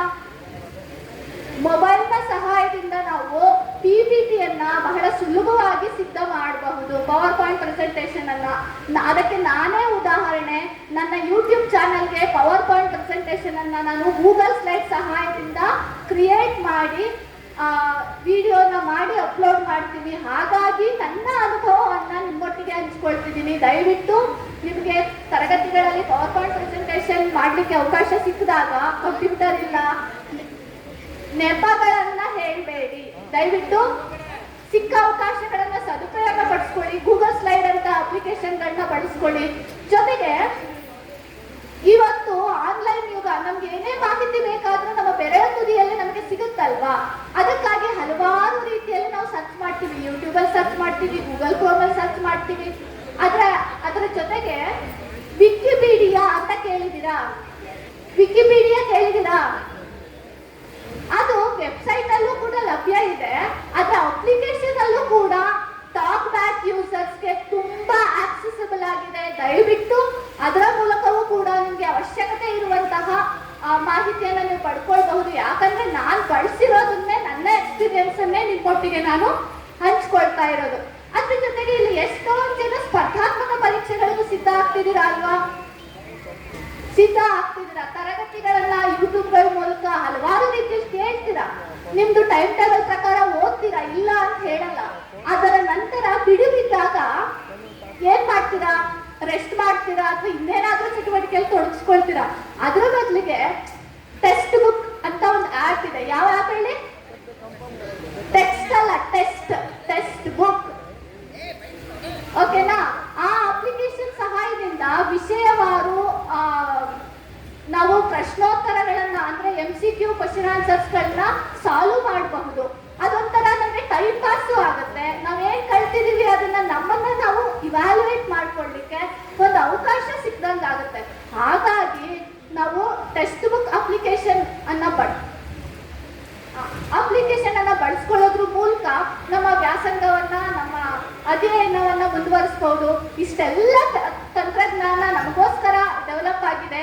ಎಷ್ಟು ತಂತ್ರಜ್ಞಾನವಿದೆ ಅನ್ನೋದಕ್ಕಿಂತ ಯಾವೆಲ್ಲ ತಂತ್ರಜ್ಞಾನ ನಮ್ಗೆ ಆಕ್ಸೆಸಿಬಲ್ ಆಗಿದೆ ಅನ್ನೋದು ಬಹಳ ಮುಖ್ಯ. ದಯವಿಟ್ಟು ಬ್ರೈಲ್ನ ಜೊತೆಗೆ ತಂತ್ರಜ್ಞಾನವನ್ನು ಬಳಸಿ ಬ್ರೈಲ್ನ ಉಳಿಸೋಣ. ಕನ್ನಡದಲ್ಲಿ ನಿಮ್ಗೆ ತಂತ್ರಜ್ಞಾನದ ಮಾಹಿತಿ ಕೊರತೆ ಇದ್ದಾಗ ಬೇರೆ ಭಾಷೆಗೆ ಹೋಗಿ, ಇಲ್ಲ ಅಂದ್ರೆ ಹೋಗ್ಬೇಡಿ. ಕನ್ನಡದಲ್ಲೇ ಹೆಚ್ಚಿನ ತಂತ್ರಜ್ಞಾನದ ಮಾಹಿತಿಯನ್ನ ಪಡ್ಕೊಳ್ಳಿ. ಅವಕಾಶಕ್ಕಾಗಿ ಧನ್ಯವಾದಗಳು.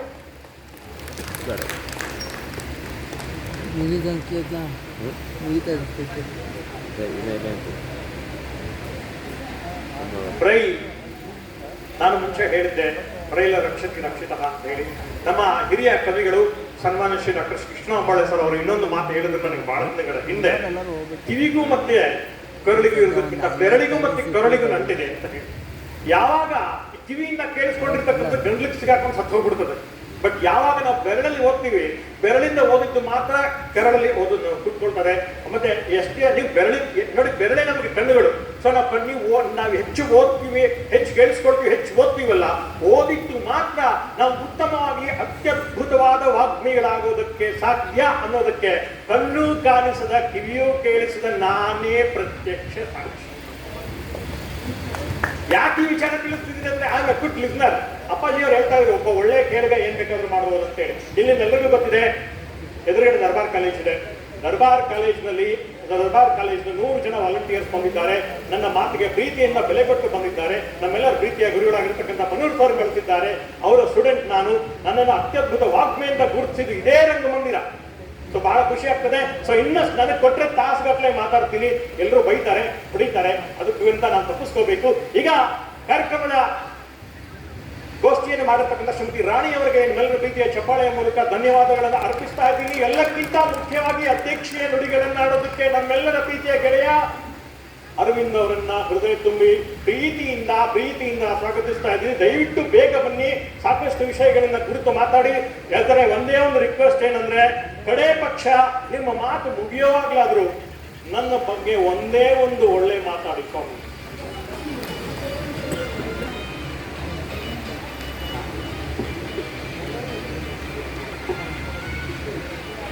ಎಲ್ಲರಿಗೂ ನಮಸ್ಕಾರ. ಅಖಿಲ ಕರ್ನಾಟಕ ಅಂಧರ ಕನ್ನಡ ಸಾಹಿತ್ಯ ಸಮ್ಮೇಳನ ಬೆಳಗ್ಗೆಯಿಂದ ಸುಸೂತ್ರವಾಗಿ ಜರುಗಿದೆ. ಈಗ ಅಂತಿಮ ಘಟ್ಟದಲ್ಲಿ ನಾವಿದ್ದೀವಿ. ಇವತ್ತು ನಮ್ಮ ಇಬ್ಬರು ನಮಗೆ ಕೊಟ್ಟಿರ್ತಕ್ಕಂಥ ತಂತ್ರಜ್ಞಾನದಿಂದ ಅಂಧರ ಸಬಲೀಕರಣ ಅನ್ನೋ ಒಂದು ವಿಚಾರದ ಬಗ್ಗೆ ನಮ್ಮ ರಾಜೇಶ್ ಕಿಣಿ ಹಾಗೂ ರಾಣಿ ಅವರು ಅವರಿಗೆ ಕೊಟ್ಟಂಥ ಸಮಯದಲ್ಲಿ ಸಾಕಷ್ಟು ಹೇಳಲಿಕ್ಕೆ ಪ್ರಯತ್ನ ಪಟ್ಟಿದ್ದಾರೆ. ನಾನು ಒಂದು ಸಮ್ಮರಿ ಥರ ಹೇಳೋದಾದರೆ, ಈಗ ನಾವೆಲ್ಲ ಒಂದು 70-75ನೇ ದಶಕದಲ್ಲಿ ದಶಕದಲ್ಲಿ ಹುಟ್ಟಿರೋರು. ಆ ಕಾಲದಲ್ಲಿ ನಮಗೆ ತಂತ್ರಜ್ಞಾನ ಅನ್ನೋದು ಏನಂತ ಗೊತ್ತಿರಲಿಲ್ಲ. ಬ್ರೈಲ್ ಬಿಟ್ಟರೆ ಬೇರೆ ಯಾವುದೇ ಒಂದು ಮಾರ್ಗ ಇರಲಿಲ್ಲ. ಬ್ರೈಲ್ ಕಲಿಯೋಕ್ಕಾಗದೇ ಇದ್ದವರಿಗೆ ಓದೋಕ್ಕೆ ಆಗ್ತಾ ಇರಲಿಲ್ಲ. ಹಾಗಾಗಿ ನಾವು ಸಮಾಜದಲ್ಲಿ ಒಂದು ನಮ್ಮನ್ನು ಕಡೆಗಣಿಸಿ ಮೂಲೆಗೆ ಕೂರಿಸ್ತಾ ಇದ್ರು. ಅಂಥ ಒಂದು ಸಂದರ್ಭದಲ್ಲಿ ಈಗ ತಂತ್ರಜ್ಞಾನ ಅನ್ನೋದು ನಮ್ಮ ಬಾಳಿಗೆ ಉಸಿರಾಗಿದೆ ಅಂತ ಹೇಳ್ಬೋದು. ಈಗ ಉದಾಹರಣೆಗೆ ನಾವು ಕೇನ್ ಬಳಸ್ತಾ ಇದ್ವಿ, ಮುಂಚೆ ಇಲ್ಲ. ಅದೇ ಇವತ್ತು ನೀವು ಒಂದ್ಸತಿ ಯೋಚನೆ ಮಾಡಿ, ಕೇನ್ ಜೊತೆ ಗೂಗಲ್ ಮ್ಯಾಪ್ ಇಟ್ಕೊಂಡು ಹೋದರೆ ಎಷ್ಟು ಅನುಕೂಲ ಆಗುತ್ತೆ ಅಂತ. ಎಷ್ಟೋ ಸತಿ ನಾವು ಕೇನ್ ಬಳಸ್ಕೊಂಡು ಹೋದರೂ ಕೂಡ ನಾವು ಮತ್ತೆ ಅಲ್ಲಿ ಜನಗಳ ಸಹಾಯವನ್ನು ಕೇಳಬೇಕಾಗುತ್ತೆ. ಕೆಲವು ಕಡೆ ಜನಗಳು ಇರೋದೇ ಇಲ್ಲ. ಇವತ್ತು ಬೆಂಗಳೂರು ಅಂತ ದೊಡ್ಡ ದೊಡ್ಡ ನಗರಗಳಲ್ಲಿ ಎಷ್ಟೋ ಕಡೆ ಜನಗಳೇ ಇರೋಲ್ಲ. ಈ ಥರ ಎಲ್ಲ ಸಂದರ್ಭದಲ್ಲಿ ನಮಗೆ ತಂತ್ರಜ್ಞಾನ ಸಹಾಯ ಮಾಡ್ತಾ ಇದೆ. ಮತ್ತು ಇನ್ನೊಂದು ವಿಚಾರ ಇಲ್ಲಿ ಹೇಳಬೇಕು ಅಂತಂದರೆ, ಇವತ್ತು ಸಾಹಿತ್ಯ ಸಮ್ಮೇಳನ ನಡೀತಾ ಇದೆ. ಕನ್ನಡದಲ್ಲಿ ಹಲವಾರು ಬರಹಗಾರರು ಮುಂದೆ ಬಂದಿದ್ದಾರೆ. ಆದರೆ ನಮ್ಮ ಕಾಲದಲ್ಲಿ ಏನಾಗ್ತಾ ಇತ್ತು ಅಂತಂದರೆ, ಎಲ್ಲ ಸಾಹಿತ್ಯಗಳು ಬರಿತಾ ಇದ್ರು ಬ್ರೈಲಲ್ಲಿ. ಅದು ಬ್ರೈಲಲ್ಲಿ ಬುಕ್ಸಾಗಿ ಬರ್ತಾ ಇತ್ತು. ಅಥವಾ ತುಂಬ ಹೆಚ್ಚಿನ ಸಾಧನೆ ಮಾಡಿರ್ತಕ್ಕಂಥದ್ದು ಪುಸ್ತಕಗಳು ಕೂಡ ಪ್ರಕಟ ಆಗಿತ್ತು. ಆದರೆ ಈಗ ನಮ್ಮಂಥವರಿಗೆ, ನನಗೆ ಬ್ರೈಲ್ ಬರಲ್ಲ. ಸೊ ಬ್ರೈಲಲ್ಲಿ ಬರೆದಿರೋ ಪುಸ್ತಕ ಓದೋಕ್ಕಾಗಲ್ಲ. ಹಾಗೆ ಪ್ರಿಂಟೆಡ್ ಪುಸ್ತಕವೂ ನನಗೆ ಓದೋಕ್ಕಾಗಲ್ಲ. ಹಾಗಾಗಿ ನೀವೆಲ್ಲ ಬರ್ತಿರ್ತಕ್ಕಂಥ ಸಾಹಿತ್ಯ ನನಗೆ ಓದೋಕ್ಕೆ ಆಗಿಲ್ಲ. ಸೊ ಇವತ್ತು ಆ ತಂತ್ರಜ್ಞಾನ ಅನ್ನೋದೊಂದು ಬಂದಿರೋದ್ರಿಂದ ನಾನು ಎಲ್ಲ ಸಾಹಿತ್ಯವನ್ನು ಓದಿ ತಿಳ್ಕೊಳ್ಳೋಕೆ ಅನುಕೂಲ ಆಗ್ತದೆ. ಇದಕ್ಕಿಂತ ಇನ್ನೂ ಒಂದು ಹೇಳೋದಾದರೆ, ನಮ್ಮ ತಂತ್ರಜ್ಞಾನ ಪರಿಣಾಮಕಾರಿಯಾಗಿ ಬಳಸಿರೋದು ಬಗ್ಗೆ ಹೇಳೋದಾದರೆ, ನಮ್ಮ ಜೇಸನ್ ಅವರು ಇಡೀ ಒಂದು ಕಾದಂಬರಿ, ಅಂತರ್ಸೆಕ್ಷನ್ ಕಾದಂಬರಿಯನ್ನು ಬರೀ ವಾಯ್ಸ್ ಇನ್ಪುಟ್ ಬಳಸಿ ಅವರು ಬರೆದಿದ್ದಾರೆ. ಇಷ್ಟು ಪರಿಣಾಮಕಾರಿಯಾಗಿ ನಾವು ತಂತ್ರಜ್ಞಾನವನ್ನು ಬಳಸ್ಕೋಬಹುದು. ಹಾಗೆ ಇನ್ನು ನಮ್ಮ ದಿನನಿತ್ಯದ ಬದುಕಿನಲ್ಲಿ ಬರೋದಾದರೆ, ಈಗ ಹಲವಾರು ಜನ ಹಲವಾರು ಎಜುಕೇಷನಲ್ಲಿ ತುಂಬ ಎತ್ತರಕ್ಕೆ ಏರ್ತಾ ಇದ್ದಾರೆ. ನಮ್ಮ ಕಾಲದಲ್ಲಿ MA ಮಾಡಿರೋರು ಇದ್ದಾರೆ, PhD ಮಾಡಿರೋರು ಇದ್ದಾರೆ. ಆದರೆ ಏನೇ ಮಾಡಿದ್ರು ಕೂಡ ಉದ್ಯೋಗ ಅಂತ ಬಂದಾಗ ನಮ್ಮನ್ನು ಕೆಲಸಕ್ಕೆ ಸೇರಿಸ್ಕೊಂಡ್ರು ಕೂಡ ಟೆಲಿಫೋನ್ ಆಪರೇಟರ್ ಕೆಲಸ ಕೊಟ್ಬಿಡ್ತಾ ಇದ್ವಿ. ನಿಮ್ಮಲ್ಲಿ ಅಗಾಧವಾದ ಜ್ಞಾನ ಇದ್ರೂ ಕೂಡ ನೀವು ಕೆಲಸ ಮಾಡ್ತಕ್ಕಂಥ ಸಂಸ್ಥೆಯಲ್ಲಿ ಬಳಸ್ಕೊಳ್ಳೋದಕ್ಕೆ ಅವಕಾಶ ಆಗ್ತಾ ಇರಲಿಲ್ಲ. ಅದೇ ಇವತ್ತು ತಂತ್ರಜ್ಞಾನ ಬಂದಿರೋದ್ರಿಂದ ನಮ್ಮ ಅಂಧ ಸ್ನೇಹಿತರು ಎಲ್ಲ ಕ್ಷೇತ್ರಗಳಲ್ಲೂ ಕೂಡ ಅವರ ಒಂದು ಪರಿಣತಿಯನ್ನು ಬಳಸಿ ಕೆಲಸ ಮಾಡ್ತಾ ಇದ್ದಾರೆ. ಹೀಗಾಗಿ ಈ ತಂತ್ರಜ್ಞಾನ ಅನ್ನೋದು ಬೆಳಗ್ಗೆಯಿಂದ ರಾತ್ರಿವರೆಗೂ ನಮಗೆ ಪ್ರತಿಯೊಂದು ಕ್ಷೇತ್ರದಲ್ಲೂ ಕೂಡ ಒಂದು ಅವಿಭಾಜ್ಯ ಅಂಗ ಆಗಿ ನಮ್ಮೊಳಗೆ ರಕ್ತದ ಕಣಕಣಗಳಲ್ಲಿ ಸೇರ್ಕೊಂಡ್ಬಿಟ್ಟಿದೆ. ಸೊ ಇನ್ನೂ ಯಾರೆಲ್ಲ ಸರಿಯಾಗಿ ತಂತ್ರಜ್ಞಾನದಲ್ಲಿ ಪರಿಣತಿಯನ್ನು ಹೊಂದ್ತಾ ಇಲ್ಲ ಅವರೆಲ್ಲ ದಯವಿಟ್ಟು ತಂತ್ರಜ್ಞಾನವನ್ನು ಅಳವಡಿಸ್ಕೊಳ್ಳಿ ನಿಮ್ಮ ಜೀವನದಲ್ಲಿ. ಇನ್ನೂ ಯಾರಿಗೆಲ್ಲ ಇದು ಸರಿಯಾಗಿ ಮೊಬೈಲ್ ಯೂಸ್ ಮಾಡೋಕ್ಕೆ ಬರ್ತಾ ಇಲ್ಲ, ಸರಿಯಾಗಿ ಕಂಪ್ಯೂಟರ್ ಯೂಸ್ ಮಾಡೋಕ್ಕೆ ಗೊತ್ತಿಲ್ಲ, ದಯವಿಟ್ಟು ನೀವು ಈ ನಮ್ಮ ಕನ್ನಡ ತಂತ್ರಾಂಶದಿಂದ ಏನು ನಾವು ವಾಟ್ಸಪ್ ಗ್ರೂಪನ್ನು ಮಾಡಿದ್ದೀವಿ ಅಲ್ಲಿ ಬಂದು ಸೇರ್ಕೊಳ್ಳಿ. ಹಾಗೆ ನಮ್ಮ ಯೂಟ್ಯೂಬ್ ಚಾನಲಲ್ಲಿ ಹಲವಾರು ವಿಡಿಯೋಗಳು, ಇದಕ್ಕಾಗಿ ನಾವು ಪ್ರತಿನಿತ್ಯ ವಿಡಿಯೋಗಳು ಮಾಡ್ತಾ ಇದ್ದೀವಿ. ಹೊಸ ಹೊಸ ತಂತ್ರಜ್ಞಾನಗಳು ಬಂದ ತಕ್ಷಣ ನಾವು ನಿಮ್ಮನ್ನು ತಲುಪಿಸೋಕ್ಕೆ ಪ್ರಯತ್ನ ಮಾಡ್ತಾ ಇದ್ದೀವಿ. ಆದರೆ ಇನ್ನೂ ನನ್ನ ಒಂದು ಅರಿವಿಗೆ ಬಂದಿರೋ ಪ್ರಕಾರ ಈ ಉತ್ತರ ಕರ್ನಾಟಕ ಕಡೆ ಇನ್ನೂ ಎಷ್ಟೋ ಜನ ಅಂದರು ಇದ್ದಾರೆ. ಅವರು ಎಲ್ಲೋ ಒಂದು ಕಡೆ ತಂತ್ರಜ್ಞಾನವನ್ನು ಬಳಸೋಕ್ಕೆ ಈ ಥರ ಸೋಷಿಯಲ್ ಮೀಡಿಯಾಗೆ ಬರೋದಕ್ಕೆ ಹಿಂಜರಿಕೆ ಇರುತ್ತೆ. ಆ ಥರ ಏನು ಹಿಂಜರಿಕೆ ಬೇಡ. ಅದರಲ್ಲೂ ಕೂಡ ನಾನು ಇನ್ನೊಂದು ಒತ್ತಿ ಹೇಳೋದಾದರೆ, ಈ ನಮ್ಮ ಮಹಿಳೆಯರು ಏನಿದ್ದಾರೆ ಅಂಧ ಮಹಿಳೆಯರು, ಅವರು ಇನ್ನೂ ಒಂದು ಎಕ್ಸ್ಟ್ರಾ ಅವರ ಒಂದು ಬೌಂಡ್ರಿ ಹಾಕೊಂಡ್ಬಿಟ್ಟಿರ್ತಾರೆ. ನಮಗೆ ತೊಂದರೆ ಆಗುತ್ತೆ, ನಮಗೇನು ಆಗ್ಬಿಡುತ್ತೆ, ಜನಗಳ ಜೊತೆ ಸೇರಿದ್ರೆ ಏನೋ ತೊಂದರೆ ಆಗ್ಬಿಡುತ್ತೆ ಅಂತ. ನನ್ನನ್ನು ಕೇಳಿದ್ರೆ ನಮಗಿಂತ ಹೆಚ್ಚಾಗಿ ನೀವು ತಂತ್ರಜ್ಞಾನವನ್ನು ಬಳಸೋದು, ಪರಿಣತಿ ಹೊಂದೋದು ನಿಮಗೆ ಅತ್ಯವಶ್ಯಕ ಅಂತ ನಾನು ಹೇಳ್ತೀನಿ. ಏಕೆಂತಂದರೆ ನೀವು ಹೊರಗಡೆ ಸಮಾಜದಲ್ಲಿ ಅಪರಿಚಿತರನ್ನ ಭೇಟಿ ಮಾಡಿ ಅಪರಿಚಿತರ ಹತ್ರ ಸಹಾಯ ತಗೊಳ್ಳೋದೆಲ್ಲ ಎಷ್ಟೋ ಮಟ್ಟಿಗೆ ಈ ತಂತ್ರಜ್ಞಾನ ಬಳಸೋದ್ರಿಂದ ಅವಾಯ್ಡ್ ಆಗುತ್ತೆ. ಹಾಗೆ ಮನೆಯಲ್ಲಿ ನೀವು ಇವತ್ತು ಅಡುಗೆ ಮಾಡೋದಾಗಿರ್ಬೋದು, ಇನ್ನೊಂದಾಗಿರ್ಬೋದು, ಪ್ರತಿಯೊಂದಕ್ಕೂ ಕೂಡ ಇವತ್ತು ತಂತ್ರಜ್ಞಾನ ಸಹಾಯ ಮಾಡ್ತಾ ಇದೆ. ಹೀಗಾಗಿ ತಂತ್ರಜ್ಞಾನ ಅನ್ನೋದು ನಮ್ಮ ಬಾಳಿನಲ್ಲಿ ಒಂದು ಅವಿಭಾಜ್ಯ ಅಂಗಾಗಿ ಬಂದಿರೋದ್ರಿಂದ ಇನ್ನು ಎಲ್ಲರೂ ಕೂಡ ತಂತ್ರಜ್ಞಾನ ಬಳಸಿ ಅಂತ ಹೇಳ್ತಾ, ಇನ್ನೂ ಯಾರೆಲ್ಲ ನಮ್ಮ ಕನ್ನಡ ತಂತ್ರ ಗುಂಪು ಸೇರಿಲ್ಲ, ಇಲ್ಲಿರೋ ಬಂದಿರೋ ಮಿತ್ರರು ನಿಮ್ಮ ಫ್ರೆಂಡ್ಸ್ಗೆಲ್ಲ ಹೇಳಿ ನಮ್ಮ ಕನ್ನಡ ತಂತ್ರ ಅಡ್ಮಿನ್ಸ್ನ ಕಾಂಟ್ಯಾಕ್ಟ್ ಮಾಡಿ ಎಲ್ಲ ಬಂದು ಸೇರ್ಕೊಳ್ಳಿ. ನೀವು ಜಸ್ಟ್ ಸುಮ್ಮನೆ ನಮ್ಮ ವಾಟ್ಸಪ್ ಗ್ರೂಪ್ ಒಂದು ಸೇರ್ಕೊಂಡ್ರೆ ಸಾಕು. ಅಲ್ಲಿ ನೀವು ಗ್ರೂಪ್ನ ಫಾಲೋ ಮಾಡ್ತಾ ಇದ್ರೆ ಆಟೋಮೆಟಿಕಾಗಿ ನೀವು ಕಲಿತಾ ಹೋಗ್ತೀರಾ. ಇದೇ ರೀತಿ ಹಲವಾರು ಜನ ಈಗ ನಾವು ಸುಮ್ಮನೆ ಕನ್ನಡ ತಂತ್ರಾಂಶವನ್ನು ನಡೆಸ್ತಾ ಇದ್ದೀವಿ ಅಷ್ಟೇ ಹೊತ್ತು ನಮಗಿಂತ ಹೆಚ್ಚು ಜ್ಞಾನವನ್ನು ಪಡ್ಕೊಂಡಿರೋರು ಇಲ್ಲಿ ಎಷ್ಟೋ ಜನ ಇದ್ದಾರೆ.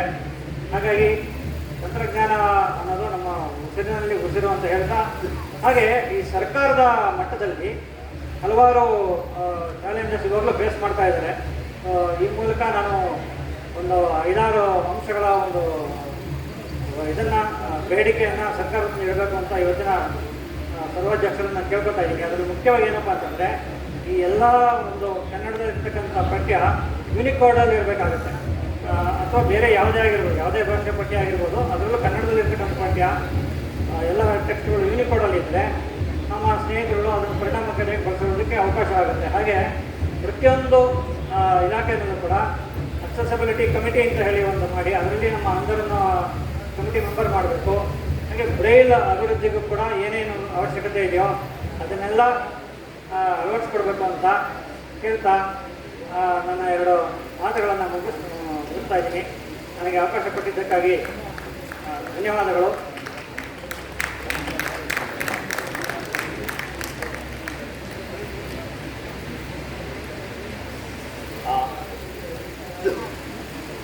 ಬಹುಶಃ ಮರ್ತೇನೋ ಗೊತ್ತಿಲ್ಲ ನಮ್ಮ ಸಾಹೇಬರು ಅಲ್ಲ. ಇಷ್ಟ ತನಕ ಬಹಳಷ್ಟು ಅಧ್ಯಕ್ಷೀಯ ನುಡಿಗಳನ್ನು ಅತ್ಯಂತ ಬಹಳಷ್ಟು ವಿಚಾರಗಳನ್ನು ತಿಳಿಸಿರ್ತಕ್ಕಂಥ ಕನ್ನಡ ತಂತ್ರಾಂಶದ ಮೂಲಕ ಇಡೀ ಅಂಧ ಸಮುದಾಯಕ್ಕೆ ಟೆಕ್ನಾಲಜಿಯನ್ನು ಕುರಿತಂತೆ ಅತ್ಯಂತ ಸುಶ್ರಾವ್ಯವಾಗಿ ಮನಮುಟ್ಟುವಂತೆ ಪರಿಚಯಿಸಿರ್ತಕ್ಕಂಥ ಕನ್ನಡ ತಂತ್ರಾಂಶದ ತಂಡದ ಅರವಿಂದ್ ಅವರಿಗೆ ನಾನು ಧನ್ಯವಾದಗಳನ್ನು ಅರ್ಪಿಸ್ತಾ ಇದ್ದೀನಿ. ನನಗೆ ಮೈಕ್ ಬಿಡೋಕೆ ಮನಸ್ಸೇ ಬರ್ತಾ ಇಲ್ಲ, ಬಟ್ ಏನ್ ಮಾಡೋಕ್ಕಾಗುತ್ತೆ, ನಾನು ತಾಸುಗಟ್ಟಲೆ ಮಾತಾಡೋನು, ಬಟ್ ನಾನು ಬೇಗ ಮುಗಿಸ್ಬಿಡ್ತೀನಿ. ಈಗ ತಂತ್ರಜ್ಞಾನವಂತ ಗೋಷ್ಠಿಯ ಇನ್ನೇನು ಮುಕ್ತಾಯ ಆಗ್ತಾ ಇದೆ. ಈ ಕಾರ್ಯಕ್ರಮದ ವಂದನಾರ್ಪಣೆಯನ್ನು ಮಾಡಲಿಕ್ಕೆ ನಮ್ಮೆಲ್ಲರ ಪ್ರೀತಿಯ ಆತ್ಮೀಯ ಗೆಳೆಯರು, ಹಾಗೆ ಸಚಿವಾಲಯದಲ್ಲಿ ಕಾರ್ಯನಿರ್ವಹಿಸ್ತಾ ಇರತಕ್ಕಂತಹ ಈ ಸಮ್ಮೇಳನದ ಏನೋ ಒಂದು ಆಶಯವನ್ನು ಅತ್ಯಂತ ಯಶಸ್ವಿಯಾಗಿ ಮುಗಿಸ್ತಾ ಇರ್ತಕ್ಕಂಥ ಸನ್ಮಾನ್ಯ ಶ್ರೀ ಕೇಶವಮೂರ್ತಿ ಸರ್ ಅವರಿಗೆ ಈ ಮೈಕನ್ನು ಬಿಟ್ಟು ಕೊಡ್ತಾ ಇದ್ದೀನಿ. ಒಂದೇ ಒಂದು ರಿಕ್ವೆಸ್ಟ್ ಏನಂತಂದ್ರೆ, ಸತ್ತಂತೀರನ್ನು ಬಡದೆಚ್ಚರಿಸುವಂತ ಹೇಳ್ತಾರಲ್ಲ, ಇವತ್ತು ಪರಿಸ್ಥಿತಿ ಸರ್ಕಾರವನ್ನು ಬಡದೆಚ್ಚರಿಸುವಂತ ಪರಿಸ್ಥಿತಿ ಆಗಿದೆ. ಸೊ ಯಾಕೆ ಅಂತ ಹೇಳಿ ನೆಕ್ಸ್ಟ್ ಟೈಮ್ ನಾನು ನಿಮಗೆ ತಿಳಿಸ್ತೀನಿ. ಅವಕಾಶಕ್ಕೆ ಧನ್ಯವಾದಗಳು. ಈ ಮೈಕು ಕೇಶವಮೂರ್ತಿ. ಈ ಗೋಷ್ಠಿಯನ್ನ ನೆರವೇರಿಸಿರ್ತಕ್ಕಂತಹ ರಾಣಿ ಮತ್ತು ಸನ್ಮಾನ್ಯ ಶ್ರೀ ರಾಜೇಶ್ ಅವರಿಗೆ ಸನ್ಮಾನ ಗೌರವ ಸಮರ್ಪಣೆ ನಡೀತಾ ಇದೆ. ಸನ್ಮಾನ ಮಾಡ್ತಾ ಇದ್ದಾರೆ. ದಯವಿಟ್ಟು ನಿಮ್ಮ ಕ್ಯಾಮರಾಗಳ ಕಣ್ಣನ್ನ ತೆರಿಬೇಕು ಅಂತ ನಮ್ಮಲ್ಲಿ ವಿನಂತಿ ಮಾಡ್ತಾರೆ.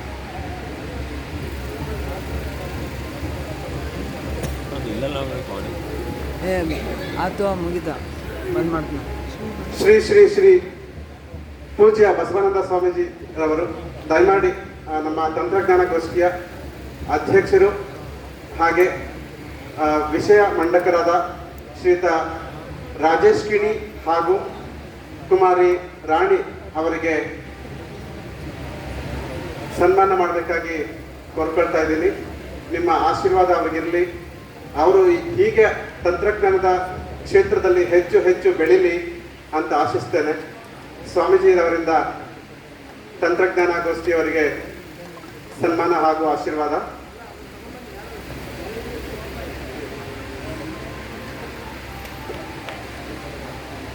ಸ್ವಯಂ ಸೇವಕರು ಬೇಗ ಸ್ಪಂದಿಸಬೇಕು ಸ್ವಾಮೀಜಿ ಅವರಿಗೆ.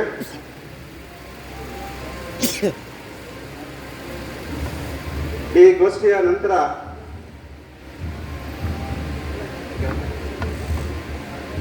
ಗಾನವನ ತಂಡದಿಂದ ಶಾಸ್ತ್ರೀಯ ಸಂಗೀತ ಹಾಗೂ ಲಘು ಸಂಗೀತದ ಗೋಷ್ಠಿಯನ್ನ ನಡೆಸಲಾಗುತ್ತೆ. ಸ್ವಯಂ ಸೇವಕರು ಸ್ವಾಮೀಜಿ ಅವರಿಗೆ ಬೇಗ ಸ್ಪಂದಿಸಬೇಕು. ತಂತ್ರಜ್ಞಾನ ಗೋಷ್ಠಿಯವರಿಗೆ ಸನ್ಮಾನ ಮಾಡುವಂತಹ ವಿಚಾರದಲ್ಲಿ ಸ್ವಯಂ ಸೇವಕರು ದಯಮಾಡಿ ಬೇಗ ಸ್ಪಂದಿಸಬೇಕು. ಸ್ವಾಮೀಜಿ ಅವರು ತಂತ್ರಜ್ಞಾನ ಗೋಷ್ಠಿಯವರಿಗೆ ಸನ್ಮಾನ ಮಾಡಲಿದ್ದಾರೆ. ಸಮಯ ಇಲ್ಲ, ಬೇಗ ಸ್ಪಂದಿಸಬೇಕು ಸ್ವಯಂ ಸೇವಕರು ದಯಮಾಡಿ.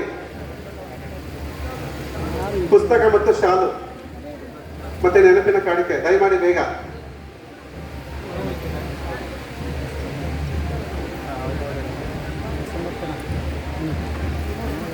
ಈಗ ಜೋರಾದ ಚಪ್ಪಾಳೆ ಬರಲಿ.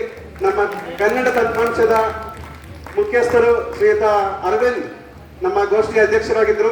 ಅವರಿಗೆ ಸ್ವಾಮೀಜಿಯವರಿಂದ ಸನ್ಮಾನ ಹಾಗೂ ಆಶೀರ್ವಾದ. ಹಾಗೆ ರಾಜೇಶ್ ಕಿಣಿ ಅವರಿಗೆ ಹಾಗೆ ಕುಮಾರಿ ರಾಣಿ ಅವರಿಗೆ ಸನ್ಮಾನ ಮಾಡ್ತಾ ಇದ್ದಾರೆ. ಎಲ್ಲರೂ ಜೋರಾದ ಚಪ್ಪಾಳಿನ ಕೊಡ್ಬೇಕಾಗಿ ಕೇಳ್ಕೊಳ್ತಾ ಇದ್ದೀನಿ.